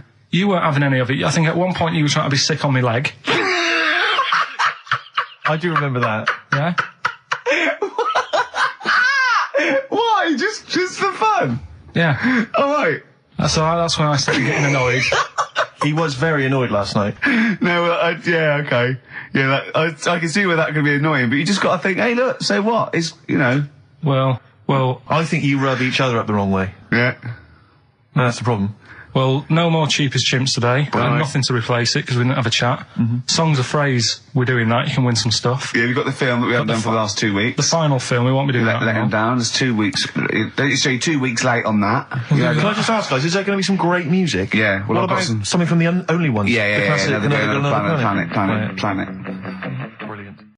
Placebo, The Bitter End. That's the first single to be lifted from their forthcoming album, Sleeping with Ghosts, which you can hear in full on the XFM Online listening posts. I'm Ricky, you cheeky little devil, Gervais. With me, Steve. All right, ladies, what can I get you to drink? What, you think I'm made of money? I meant half a mile or something, merchant. And Carl, oh, I'm stressed. If it's too hard, I don't want to do it. Pilkington. Indeed. Oh, well, it's nice to be back, Rick. Rick, I heard a rumour that you weren't going to be playing great music today. I'm assuming that's wrong. It is wrong. This is what I mean about the grapevine and just Chinese whispers. I'm not having it. There's some great music coming up. Right. I So- also heard that there was going to be some boring chat. Sorry, is that... Well, I want names. I mean, I don't want to name names, addresses. Rick, but that's the gossip I heard. It's totally wrong. I heard it was going to be inane, ill thought out, often stupid. No, Carl's not going to talk so much this week. We're going to try and sort of bring it back to real radio. So that's an absolute lie. Yeah, great. Good. All right, Carl, had a good week? Yeah, not bad. Have you? Going on holiday now, aren't you? Well, I will be doing later. Tell you about that later on. What, There's a hook. Can I just check, because there are rules in place, aren't there? Yeah. There was a big bust up in the week. I'm only allowed to wind him up. I'm not allowed to wind him up socially now. I'm not allowed to... What am I not allowed to do socially? I think squeezing the head, socially, has been crossed off. Right, okay. And I agreed to that, because it got to a head where, Carl was really upset and he was thinking of just giving it all in, weren't you? Yeah. Yeah. Why was that? Because you were just winding me up too much. Yeah. I mean, do you want to bring it all up again? I don't mind. What was I doing? It was just... I should say now that there was a conversation where we were all sort of really walking on eggshells. It was frosty. It was a conference call, and Carl was on one end, and I'll tell you, I was very much a media. I was very much a UN mediator. What do you think of that? It was difficult to sort of keep it serious when I'm saying stuff like, I'm sick of you putting a Burger King bag on my head. Do you know what I mean? Yeah. There's a part of me that's like, I can't believe we're doing this. What I like about it is that I'm laughing and going, well, I won't do that anymore. And he's going, you can still do it on air. And like today, I came in, I went to squeeze Eddie, went at 1 o'clock. I love those rules. Yeah. I love those rules. Well, between the hours of 1 and 3 on a Saturday, you can squeeze his head, you can put a Burger King back on his... I can't wait. It's terrible. Oh, but dear. That all started last week as well, really, because I got in a bit earlier to do an edit for you on some track that had swearing in it, right? Yeah. So getting early, he comes in, first thing he does is go to sort of squeeze me head. And my reaction was, not now, do it later. As if it's all right to do it later. Yeah. So that's kind of what made me think this isn't normal. We should just point out, when we say squeezing your head, what exactly does that mean? I put my hand on the front. I do 2 experiments, right? Yeah. One is the side, because you can crush an egg sideways, so I think that's more dangerous. Right. And I actually put my elbows out, and I pressed like a vice, and I really go for it until it really hurts. And the front one it shouldn't hurt so much, if my experiment's right. I don't know. Well, it was all this that sort of, built up. Sure. And the research that you're doing there, Rick, is that going to be available online at some point? Well, that was the problem. That's what I was saying to him, because it kind of started last week.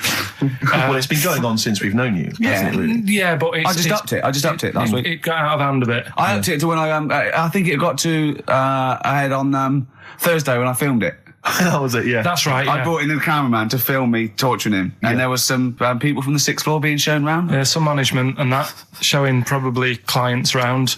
Sort of, they've probably been on all the different floors, same what all the different radio stations do. Fox. This is XFM, the sort of this sort of noise going on. Yeah. You see them all look down and saying, don't do that, right? Sure. They might want to spend a load of money. Yeah. Right? Yeah. And he's doing that, he's wrestling with me, he's filming it. So that's when I just thought, It's mad, isn't it? And then when we were having the argument on the phone, I was saying, has this been some sort of experiment? Yeah. He did. He said that, and of course I lost it. Yeah, but it's all good now. Do you want to squeeze his head before we play the next record? I won't at the moment, because we've got to get on. It's not right, and that annoyed me as well. Because I was trying to find out where he was going. I was filming him. I was going on waiting for Carl. Told Johnny he's meeting a mate at 6, which annoys me on 2 counts. And I'm just doing it to the camera. So I'm gonna follow him and just turn up and go, all right, where you been? But then when I came in, he went, I'm meeting a mate, and he told me where it was. So I told him that spoils my fun. Of course. Because you'd want to just track him down. I don't want him to like it. Yeah. Which is pulled the rug under my carpet now that he's going to let me do. Do you know what I mean? It's just, it's a little bit annoying. It's that thing though, you see. This happened years ago to me, right? When, you get pally with someone and then you wind each other up and then there comes a time when you just go over the line. Yeah. Right? What happened?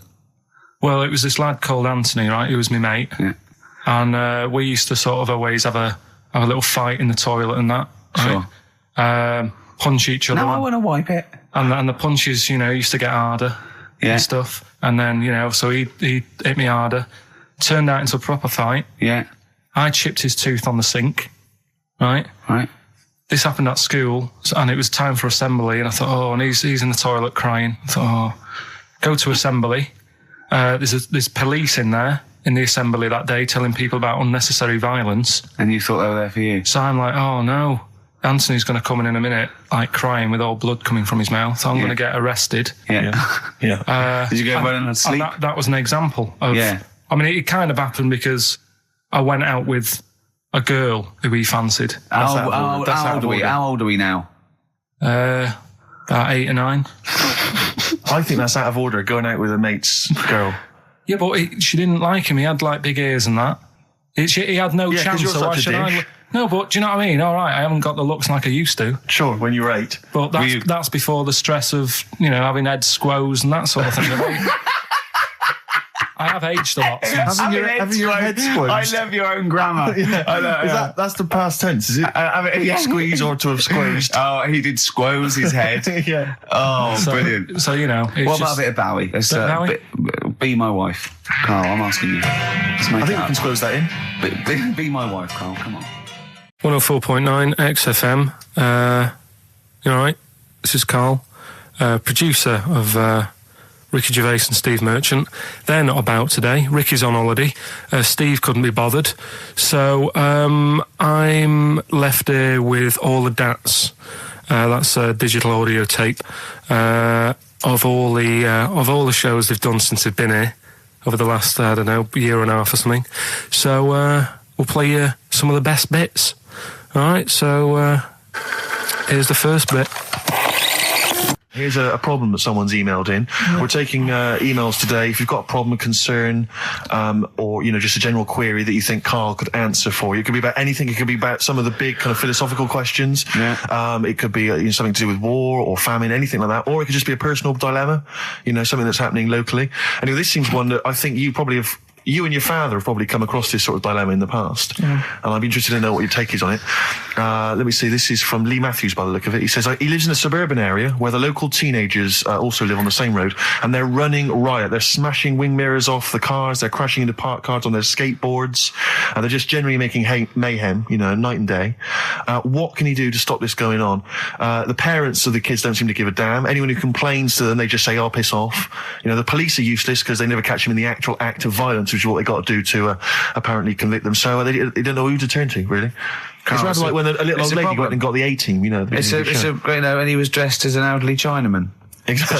She knew who he was. Colonel Decker didn't have a clue. Yeah. You see, it's weird because now it has got out of hand. Sure. Do you know what I mean? Like years ago when I was growing up on the estate, you had problems, but not like you have now. Do you know what I mean? Summers were nice as well, weren't they? Well, right. And police are getting shorter and younger. But you yourself kind of admitted in the past that you were something of a tearaway. You didn't do anything like these kids here. The thing is, I was scared that if I got caught doing it, my dad would go mad. Yes. And I remember smashing a car window by accident and legging it in the lounge and sort of pretending to go asleep on the settee. Right? Genius. And I heard a knock at the door. He chloroformed himself just to be unconscious when his dad came home. And there was a knock on the door, and I thought, oh God, this is a fella he saw me. I was chucking a stone in the air, seeing how high I could throw it. Of course you were. Did it keep landing on your head?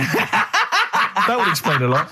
And it came down. Chucking a stone in the air, love To it. see how far I could throw Brilliant. So, I wasn't bothering anyone. Did you invent that game? Right? Did you get the stone for your birthday? Go and play with your stone. He gave one to Suzanne. Carl, go and play with your stone. The thing is, right, and it came down at a funny angle, and Of course it did. It ate the back of this car, and the back window is the most expensive because it has that heating thing in it. Yeah. In case you got a frosty window. Yeah. So I thought, oh God. So I legged it in, got on the settee, went to sleep, knocked at the door. Genius. It's a brilliant plan. It's a brilliant plan. I couldn't be guilty. I'm asleep. So I love the idea. So the thing is, our lounge used to sort of, you could see in from the door, right? So this family who saw me do it, saw me asleep on the settee, and my mum said, go and get the door. And I sort of went, what? As if I'd been asleep. Yeah. I went to the door, like, rubbing my eyes, and the fella said, what did you run off for? I saw you. I was like, oh no. And I didn't see my dad. I went out. It was when he was working sort of evenings. So I went out so I didn't have to see my dad. And then the next day I came home from school, and my dad said, 45 quid. Ooh. That's all he said. That's all he He said. looked at me. And then you fell asleep when he went, wake up. You know what I said? No, 45 quid. Now, the thing Carl. is, he didn't have to do £45, anything. Carl. Now, I know you were saving up for a brick, but you can't have it. Yeah. Just Equally, if you're doing a bigger crime, a bank job or a murder. Remember to take the stocking off your head, because if they wake you up and go, why have you got a stocking on your head? Just go, oh, I had a weird dream. Right. What are they again? Is the tip included? Yeah, go on that one. Right. In Turkey, Nice. it's not, actually. That's where I went, and there was them little fellas after Suzanne in the kitchen. What? What do you mean? We went to Turkey. You went to Turkey and there were some little fellas. Well, they had quite a few sort of midgets working in the kitchen. Why? Is it a theme? No, Was it a theme holiday? I don't know. Might get them cheaper or something. Was it? So they were get them working. cheaper? They were working in the kitchen, and one of them fancied Suzanne and kept sort of eyeing her up, and she was winding me up saying, "Oh, Not eyeing up and down, just eyeing her up. anyway, no." So What anyway, was she doing in the kitchen? no, it's like a pick what you want to eat type buffet, but you have people clearing the tables and that ready for you to come along, Are they low tables? and he was just keeping an eye on her. What did he say though? Was he a It little? was Turkish, so I don't know what he was saying. But he was Little fella, yeah, Did he What talk do you to mean her? a little fella? What do you mean little fella? sort of dwarf-like. What do you mean dwarf like? He had magic powers or he was 4 foot? No, What do you just mean, A Carl? little bloke, just like a normal bloke, but small. If you stood him in the desert, you wouldn't know. But he'd be hot at messing around first. him. Right, Carl. You should no, watch no. out for the monkeys. Yeah, underground. Those underground monkeys are look, dangerous. you can't just say there was a little midget fella who was eyeing up my girlfriend and then leave it. What do you mean? What was happening? This is a story to us. This is much more interesting to us than, and she was deaf, right, and she hit her head. That's much more I don't interesting. understand how it manifested itself. Did he come over and say something? No, do you know when it's like girls know, don't they? When someone fancies them. What do you mean there was lots of them as well? Do then? they? That's worth knowing. Listen, right, come on, right. So you went into this holiday, yeah? Yeah, well, and you went into the dining room or something? Yeah, downstairs. And in you the looked dining over Thought room. this is all. There's no one serving. Yeah, and they go, Wait a minute. hold on, you looked down and there was a little waiter. There was loads of them running around busy. Why, though? Why did Because they it get was summer. What do you mean? Because it was Loads of them. summer. They had more of them They on. come out in summer. They come out in summer. What do you mean they had more? What do you Because mean? it's busy, isn't it? no, but they So- hibernate in the Why winter. were they all midgets? I don't know, maybe it doesn't heat stunt your growth or something. No! Well, they just happened to, maybe it was a thing that they did for tourists or something, I don't know. I just got on with my meal. It was a holiday, do you know what I mean? God. Right, So some midgets serving. I'm not going to ask any questions. Right, okay, yeah. So they're all little fellas running around, and this one always was like, oh, do you want a new serviette? You know what I mean? Going out of his way to sort of... for turning on the charm. Yeah, he was going out of his way. The others weren't. Right. I think what was happening is he'd been working with Santa all the winter. Yeah. This is sort of little summer break. This one He was hadn't your seen a girl. waiter, and so he was being polite to you. Maybe. But what did Suzanne say then? Well, she was using it to wind me up. What was she saying? Oh, he's... Oh, just like, look. He may be small, but he's Well, built like a... Yeah, he's all man. so... Were you jealous of a midget then? You were jealous of It him? is a bit annoying, isn't it? Why? It wouldn't bother me as much now, because I've been with her for ages. Right. But at the time, that might have been one of our first holidays, and it's like... You don't want to be what's going on? I paid for this holiday. And then you get off with a midget? Yeah. Oh. So anyway... But it doesn't matter because you got chatted by a bearded lady. So. yeah. Tell you what, no, that's got nothing to do with that. What were you going to say? No, What were you going to I say? was going to say the hotel was half board, and maybe... Oh, right. I thought you were going to say it's just one of her shortcomings. So listen, right? Play a record. He said he's, oh God, it's like a child or a cat when it's confused. He went, Steve reckons in ancient Greece, right, it was better to shag a bloke than a woman. And I went, well, yeah. I mean, that's about the male being sort of a first-class citizen. Yeah. Much better, wasn't it? An aspiration the to point sleep with a was, Carl, beautiful man than a beautiful woman. Women were lower class citizens, Yeah. so therefore men were seen as higher class. So to have sexual relations with a man there was no shame in that. No. In fact, it was looked upon. And as I a said, good thing. well, so, ancient Rome. I said, Nero, he'd sit in his big jacuzzi and he used to get, pretty boy men to just go into the water and just nibble at his testicles while he was having a watch. He didn't do that. He did. No. Yeah. And he's not a gay fella. No. I mean, I don't know about Nero, but I mean, it wasn't a case of a big delineation between what was heterosexual and what was gay. It was just, whatever you... So what did this fella do then? This one who's having his... Well, he his was little pretty much top boy, Nero, for a while. He was in charge. And, you know, and you did what you're told. If Caesar or... But why were people going round there? Why didn't they go, oh... No, they weren't dropping in. It wasn't like the door was opening. I'm just going to see what Nero's doing. You'd have probably been like a delivery boy or a stable boy or something, you know, and you'd have popped round there and you'd have gone, there, right, Nero, there's the tablets of stone you wanted. And they go, Pilkington, why are you here? Pop under... I don't know why he's French. What is that? I don't know why he's French. Just pop under the water and nibble at my testicles and you'd have done it. Because he was Nero. I wouldn't. You would have. Well, there's no way I would have done. Well, you would What have. have I done? I've dropped a pizza off. Yeah, you why put am I around to there? Nero's place with the pizza. Right. Right, I'd say I've done my job. Right? Yeah. That's not the sort of tip I wanted. No, he'd have said, get the little baldy chap to nibble at my testicles, and you'd have been under the water. I wouldn't have done it. No, Well, You no, would have I put me head haven't under done it. water. You haven't done it, right? No, I wouldn't have done Well, it. can I just say this, Steve? Not only would you be nibbling at his testicles, you'd have been going mad. You'd have been noshing him just for extra. You'd have been doing everything he wanted. You'd have been going, he'd have gone, I didn't ask you to do that. You'd have been going mental. They'd have been chewing, slurping, smacking, poking. You'd have chopped, you'd have gnawed his packet off. You'd think you were eating Walker's crisps. There'd be bubbles, there'd be flood. Oh, it would be horrible. Alright, this is Karl, the producer of Ricky Gervais and Stephen Merchant on XFM 104.9. We're playing out some of the best bits, hope you're enjoying it. Here's another one. Last week when I did Do We Need Them, do you know when I called up one of the museums, in a science museum? Yeah, are you talking to me? Yeah, I'm just saying, I wanted to tell you before when the song was on, but you're so busy listening to it. Yeah, that was I so busy listening to a song I was playing? Yeah, but we're doing a radio show, aren't All right, we? what's your point? Well, I just wanted to say, she emailed in to say I got her name wrong, so I'm just apologising for that. What did you call her? I think I called her Jessica. What was her name? I don't know, I've got it on email somewhere. This is not an apology.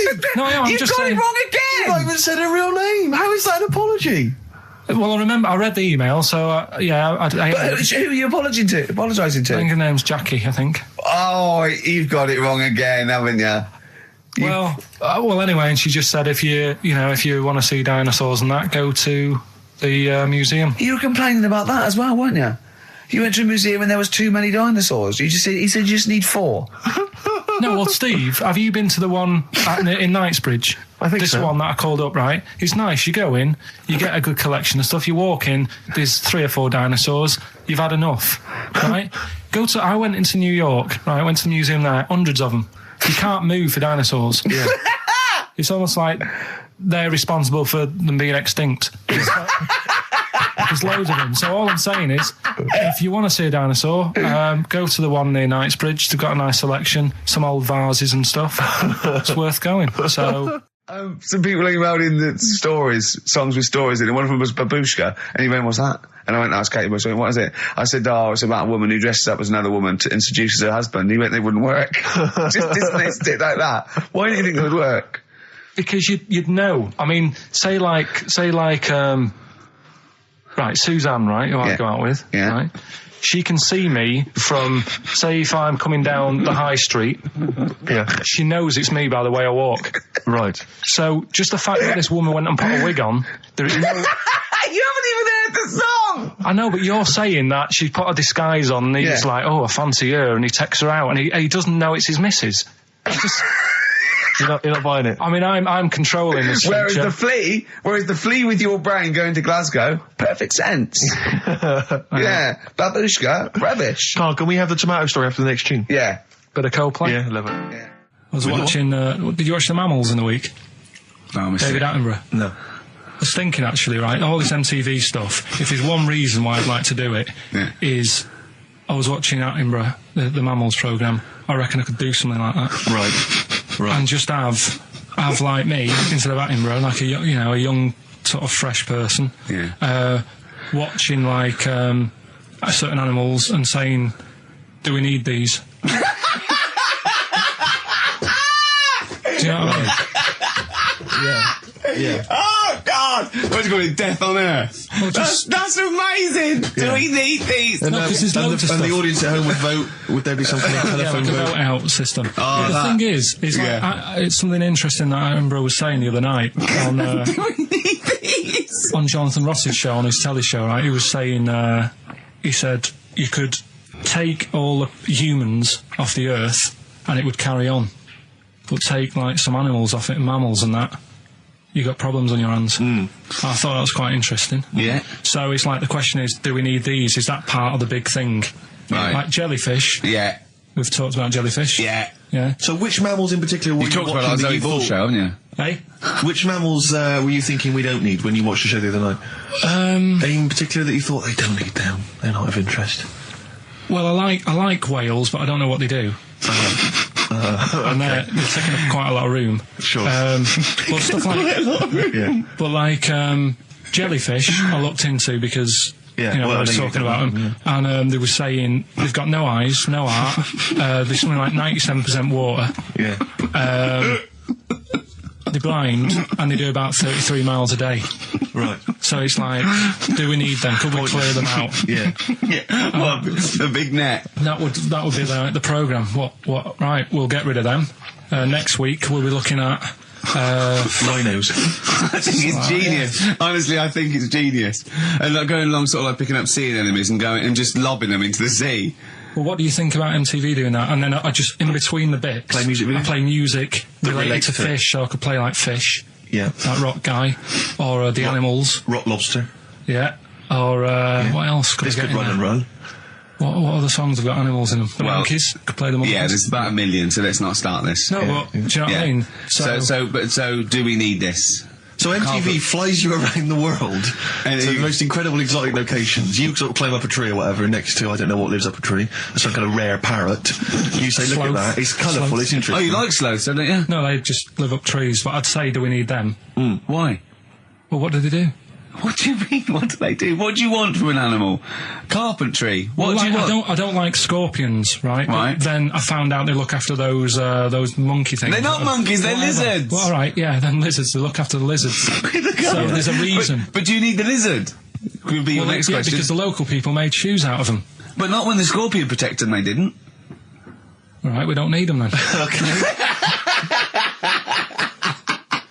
So ultimately, would anyone decide? I mean, do the animals kind of get a chance to mount a case for their survival? I mean, is there maybe someone that comes into their corner and sort of defends them? I'd have like a David Attenborough type character who says, Right. well, they do this, and I'll go, yeah, but do we need that doing? Yeah. Yeah. Okay. Yeah. So what does an animal need to do in order for you to feel that it sort of gets a chance of life? I mean, like a pet, like an animal, like a dog maybe, or a cat. I mean, they give a certain affection to its owner. Is that a valid reason to survive?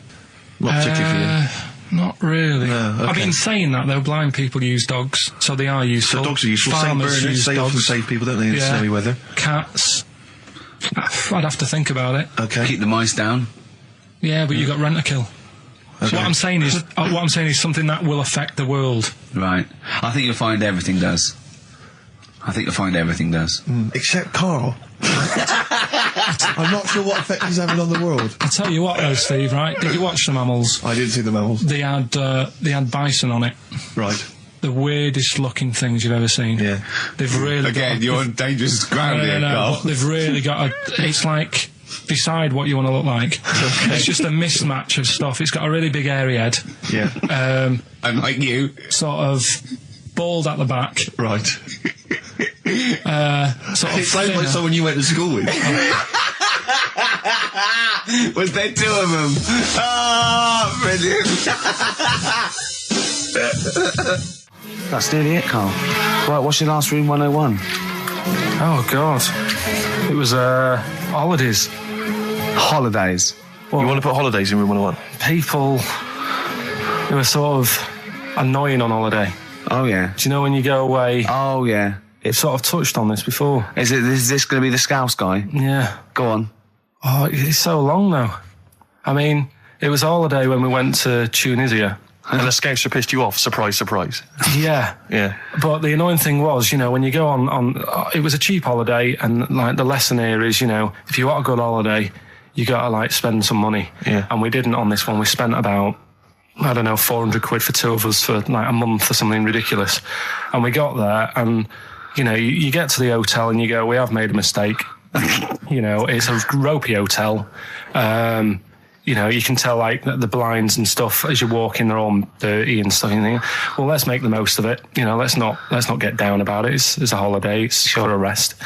And you try and make the most of it. And we had to meet. You know, like you have one of those things where you get to your destination and the rep says, right, you know, go and unpack your bags and that. Go and sort yourself out in the room. And tomorrow morning we'll meet up at 10 o'clock. And I'll go through, you know, the best sort of place to go for camel rides and, you know, the best deals I can get you. That sort of thing. Can anyone here walk like an Egyptian? So she says, right, tomorrow morning, meet 10 o'clock in the discotheque. So we get up and we have breakfast, and it wasn't a good breakfast. The kitchen was, like, bit horrible. The food wasn't good, and it was run by sort of midgets. What do you mean it was run? Not there's anything wrong with that. There was little fellas running around, and the annoying thing was one of them sort of started to fancy my girlfriend. How did he manifest his affection? No, you're not saying there's anything wrong with midgets, though, are you? Just saying it was strange. There was but even midgets shouldn't be cutting in on Karl Pilkington's territory. I know. But it's also that thing of, you know, they've got little fingers, and it's sort of ruined. I'm so sorry. No, I'm not. It is a bit of a phobia of mine. Okay. Do you know what I mean? They are nice people and that. Sure. Oh, God. But the annoying thing is... So what was he doing then? How did he... I don't understand how he was chatting up your girlfriend. Was he crawling under the table so you couldn't see? Just kept... Whispering to her from underneath there. Stop it. Just you know. Wait, I don't want to get a complaint on our last show. There's not many midgets. What's going to happen? Can we just finish this and start up again in a couple of months? Oh, yeah. So if you want to know more about the midget theme restaurants, then we'll talk you in 3 months. Yeah. It's just... No, that's fair enough, actually. Oh, yeah, no, right, sorry about this. Listen, we'll see you in about a really... it's been a pleasure, truly, and thank you for everyone that wrote I've got you letters. Have you really? I've got you both a present, right? Oh. I got Ricky, do you know, like we've done fables and Yeah. stuff? Right? Yeah. This is like Mr. Ben. Oh. This is brilliant. Yeah. Right, and it's like little fables that Mr. Ben goes on. Oh, fantastic. So I want you to learn something from that for when you come back. Okay, brilliant. That's lovely, I'll tell you Karl. one of the stories I read this morning. It's brilliant. In fact, when you've done with it, give it me. Yeah. Because I haven't finished reading that. Okay. Thank you, Karl. And for Steve, a little... chat up lines. A little book of chat up lines. That's fantastic. That's great, Karl. Well, we'll see you in 3 months. But carry on emailing Karl. Cherish Karl Pilkington. He sits in a little room by himself, so keep him in touch. And we'll see you in August. We're going to leave you with something that we all love. This is There Is a Light That Never Goes Out by the Smiths. Very apt, I think. Goodbye. See you later.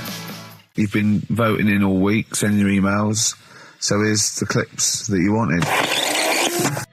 Right, Badly Drawn Boy, Born Again. Right, just get this Educating Ricky out of the way. So, Turkey, yeah. So what is this again? This is Educating Ricky, is a tip included. Right. Apparently a fellow was on holiday in Turkey.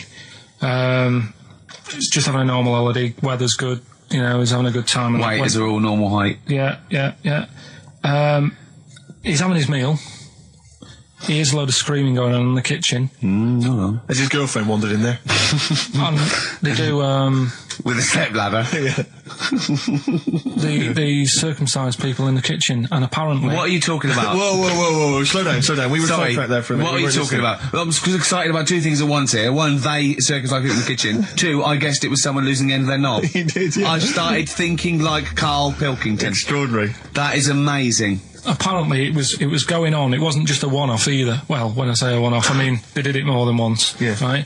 And there was it was there for a week, and apparently the first night it was quiet, and then the rest of the week, every day it'd be like having his breakfast, or even his lunch, or even his tea.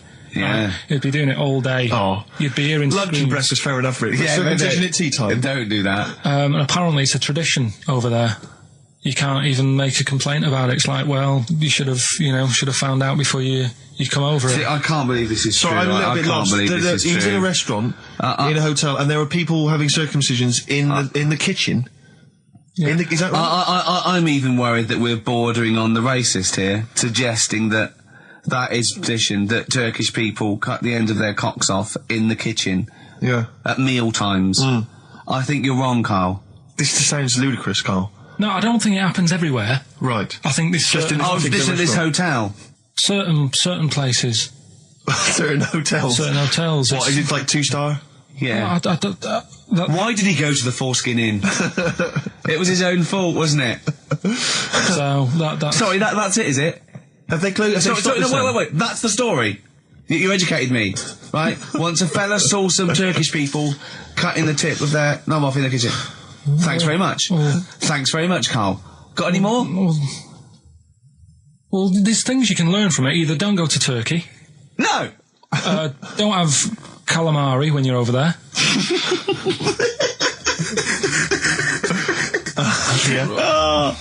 Carl, you've done it again. Well...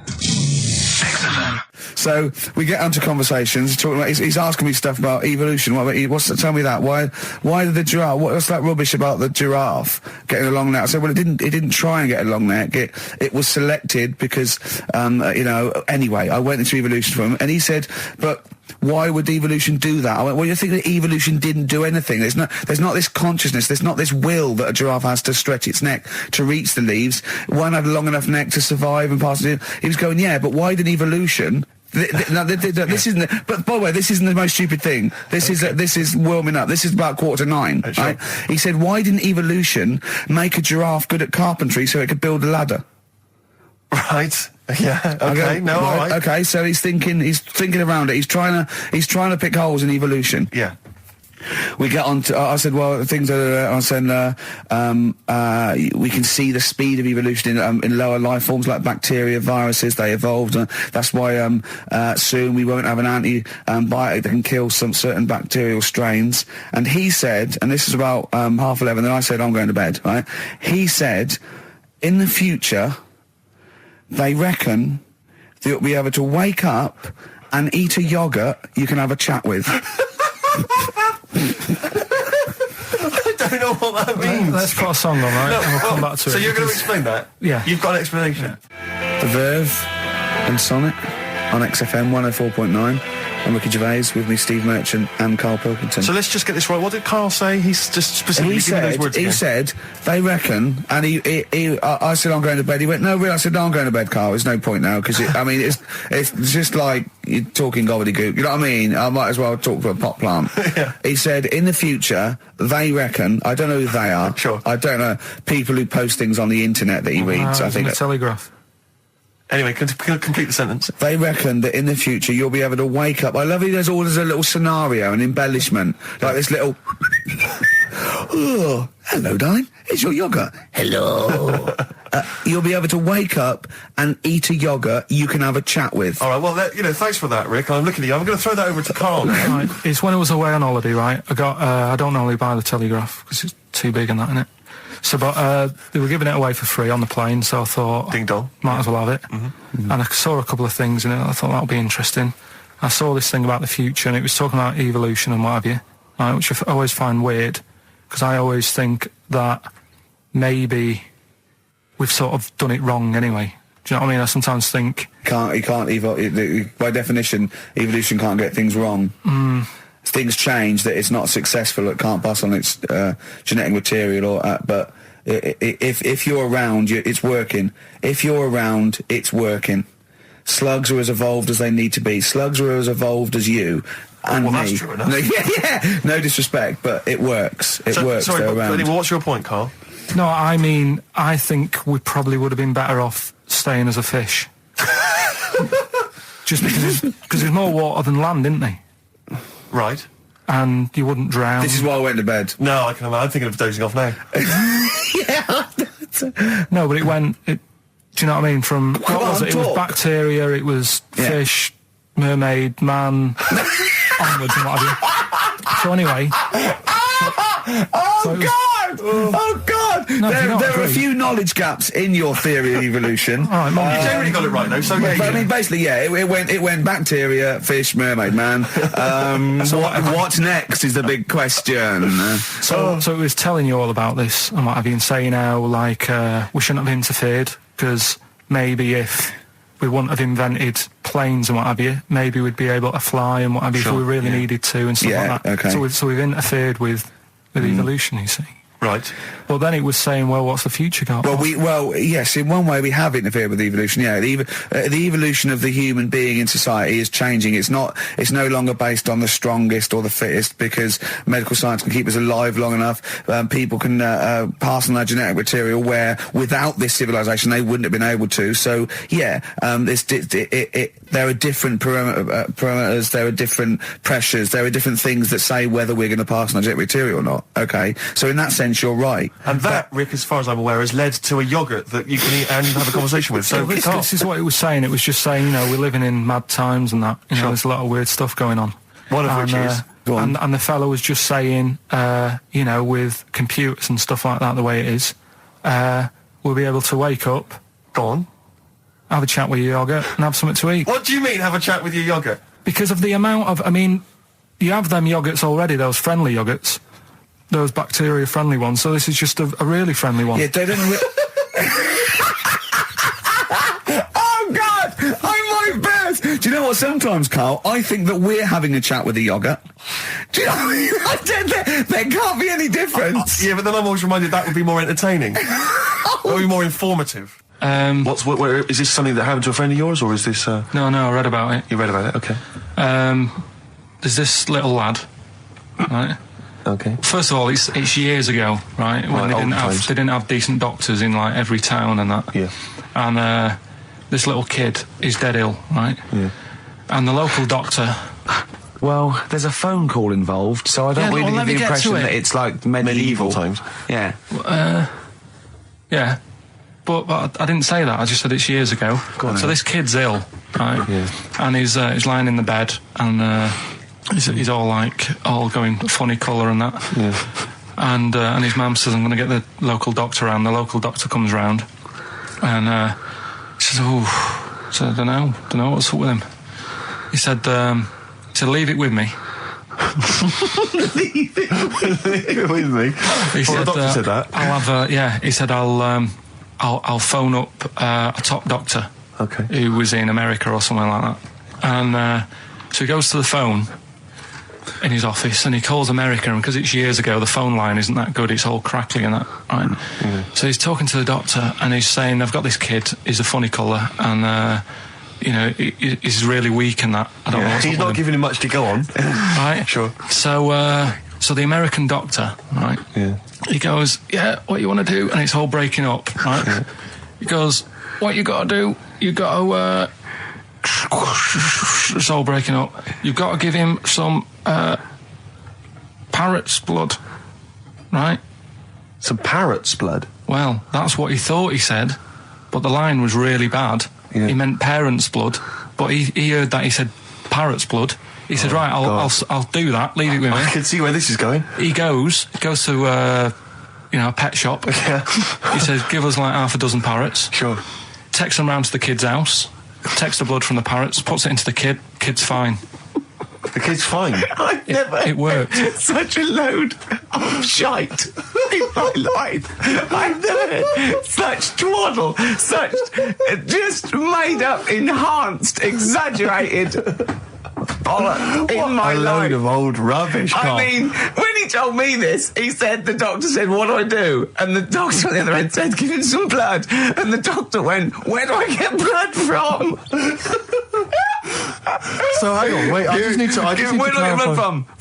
Give him some parents' blood. Give him some parents' blood. Give him some parents' blood. Yeah. But hang on, I just need to know where you read this. Carl. Where was this? Where did I you read stitched this? you up. You know what he said? He said, so do you believe it? I went, tell it to Steve. He went, do you believe it? I went, tell it to Steve. Carl. Where did you read it? That was on the internet. What? About Where is it on the illnesses. internet? All right, XFM 104.9, Ricky Gervais, Steve Merchant, Karl Pilkington, not here. It's the best of. You've been voting in all week, sending your emails. So here's the clips that you wanted. And just remembered recently, actually, I was on a train coming back from hometown Bristol, and I was on the train, and this girl walks on, good-looking girl. I thought, hey, a largely empty carriage. I'm thinking, my luck's in, you know, because I take every opportunity, Carl. That's the thing about me, you know. I don't choose. She was a good-looking girl. She sat down. I thought she sat down right near me. I thought, brilliant. As this guy comes up behind her, and says, I think it's probably a boyfriend or something. Sits down next to her. And I listened in on the conversation, obviously, because I'm pretending to read. It was very clever. I read the same page for hours. So I was pretending to listen. I was listening, but pretending to read. And I realised that it's not her boyfriend or anything. It's just some guy she's met on the platform.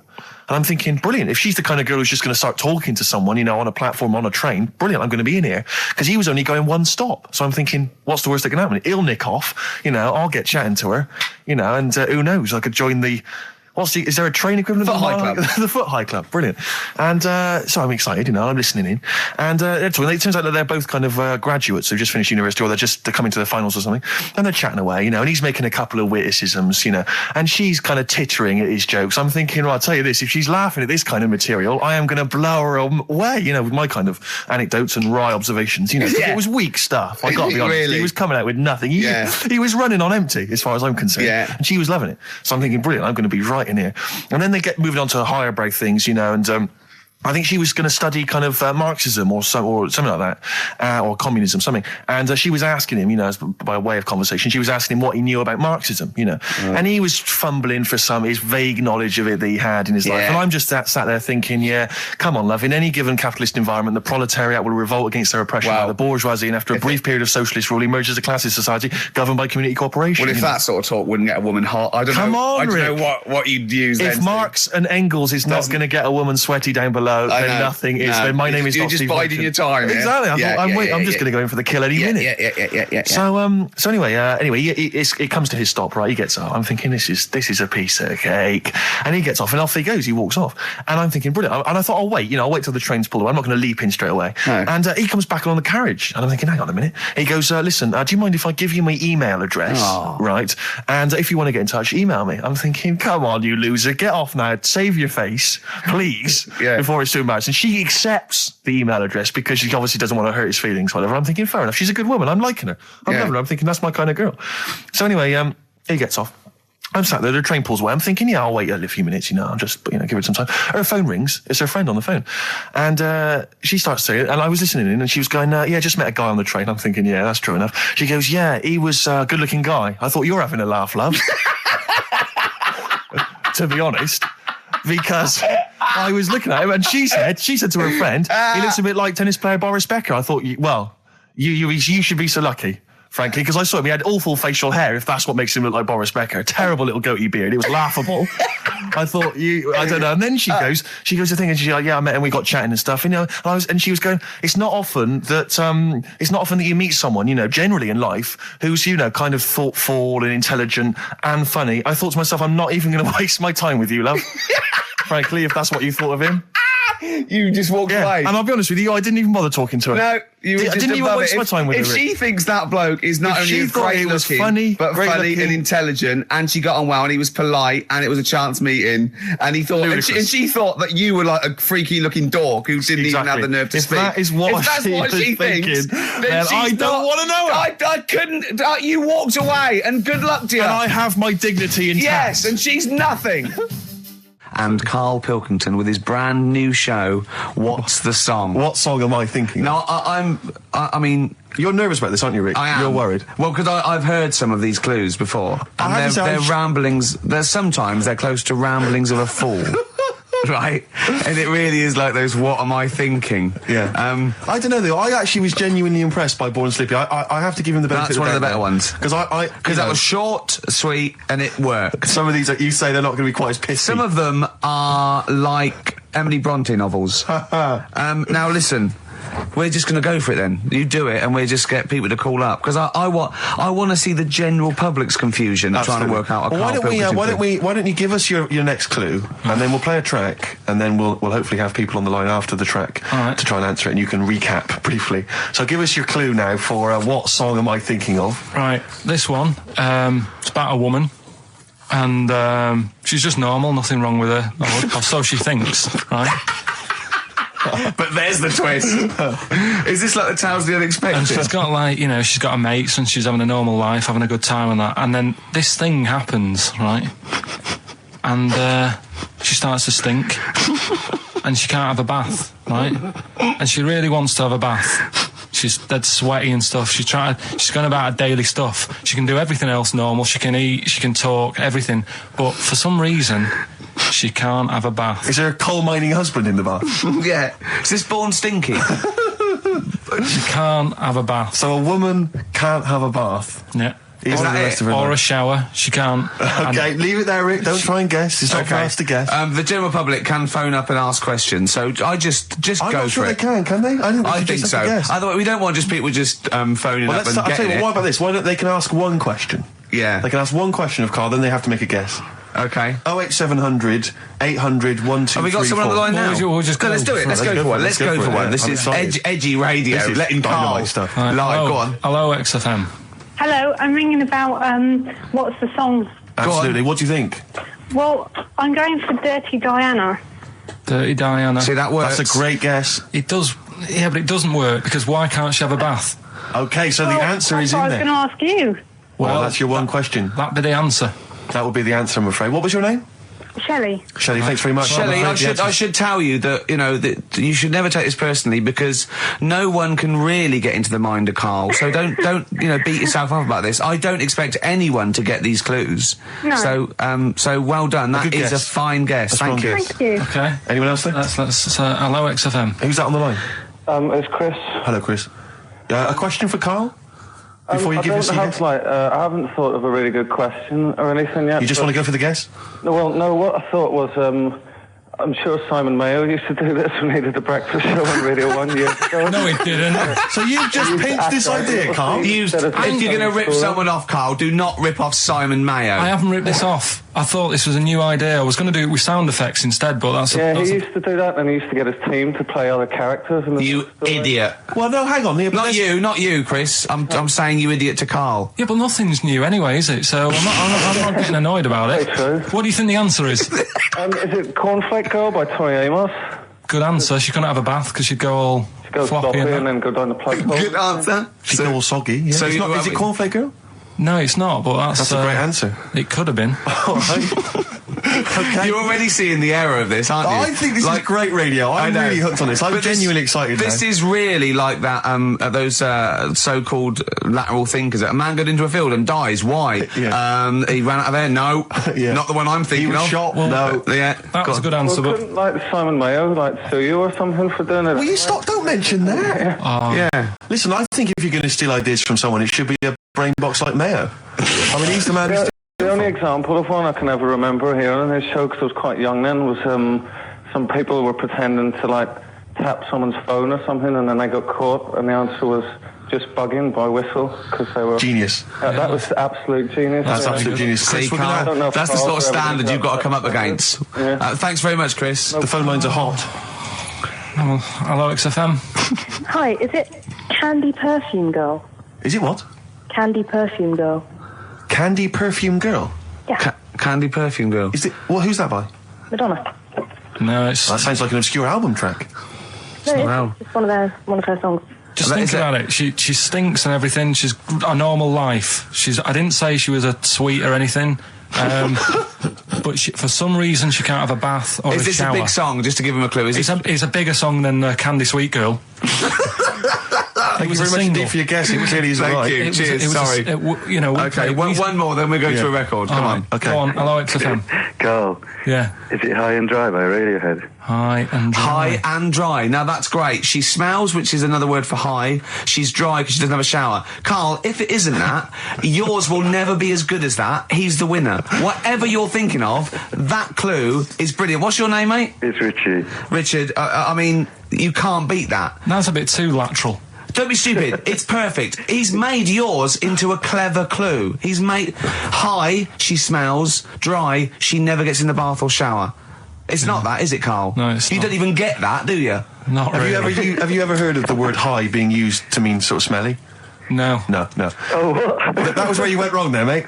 Richard, I'm declaring you the winner, even though that isn't the I answer. don't think Thank we you. should give up this early. Can we Rick. just What? let's play a song and, Let's play a and song. give it one more chance because Yeah. if people think about it, it is really easy. I'm not So, going to find out the answer now because I've got to go out. okay, we'll do it very quickly. Stay in for 10 minutes. We're just going to play a new Okay. Coldplay track. Aren't Okay, we? let's hear Brilliant. Coldplay and then we'll come Cheers. back with this. Carl, it was you that worked out the maths and worked out I was 28 because they just worked out I'm 27. You are 27. No way. Yeah, I asked you, didn't I? And I said, But what I sort of questioned was, I said, well, if you're 27 today, that means last week you were 26. well done, yeah. That's irrelevant. So therefore you assumed that I must be 28 then? Yeah. Whereas I assumed you were using, your knowledge of maths, such as it is. I wouldn't do that. No, sure. Wow. I actually got lost in that conversation because I genuinely didn't know what he meant would mean last week you were 26. I don't know what that meant. I don't know what it meant. Wow. Well, it is Steve's birthday. He would have been 26 last week. Sometimes you genuinely frighten me because it's those staring eyes. There's nothing behind him. It's this little bald head. Looks like Davros looking at me. Genuine fear on his face when he enters into a conversation with another human being. What bit don't you understand? If he's 27 today, he would have been 26 last week, and he doesn't look 26. He didn't look 26 last week. He looks older than 28 today. You've started on his birthday. You're still having a go at him. Carl, I don't look like the kind of hot stud that I actually am, but face facts, that's the truth, mate. Yeah, live with it. Get with the programme, jeez. Well, let's have a little bit of cake. Okay, that's appropriate. See the what it is? birthday. But you mean the band, don't Yeah. you? Not the cake. You haven't actually bought a cake, have you? Got anything at all? Good afternoon on the request hour. Ricky, you've got something to tell us. What? In your role as head of speech, Yeah. you said you were going to speak. Oh, no, I've just got a fax through about a new club. It's a club I've already heard about. It's called the Chill Club, and it's upstairs at the King's Head, and it's sort of really laid back, and you go in and sit on scatter cushions and be hippie and chill out and drink till 1 and stuff. And they have like little acoustic sessions, and that's this Saturday the 31st. Wait, I think it's every other Saturday at the King's Head in Fulham. Oh, right, yeah. And I've heard good things about it, and it was sold out last week, so I said get there early. Doors are at 8:30, and a bar till 1, no entrance after 11 p.m, and it's a £5, and it's really, really cool. And sit down, sort of, trip-hoppy, folky, Portisheady, jangly sort of stuff. Right up your street, Sturgis. Not Ben's though, he likes clubbing, doesn't he? Late clubs with like loud music. He does, doesn't he? Yeah, he goes to bed. Bolty didn't come out of Birmingham.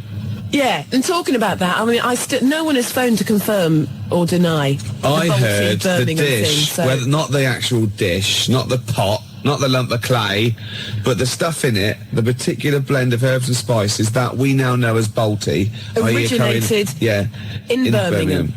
I'm ruling it as valid. Maybe he's right. Hold on, no, because it's not the blend of spice. It is the fact that it's called Bolty because you eat it out of the pot, and that I think he's right. You're embarrassing yourself now, Gervais. Oh God, I'm backtracking. But thinking about it, yeah, it's not the ingredients. It's the important thing is that it's cooked in that, and of course they didn't invent that there. I think he's right, Sturgis. Well, in that case, Slade it is then. No, Black Sabbath.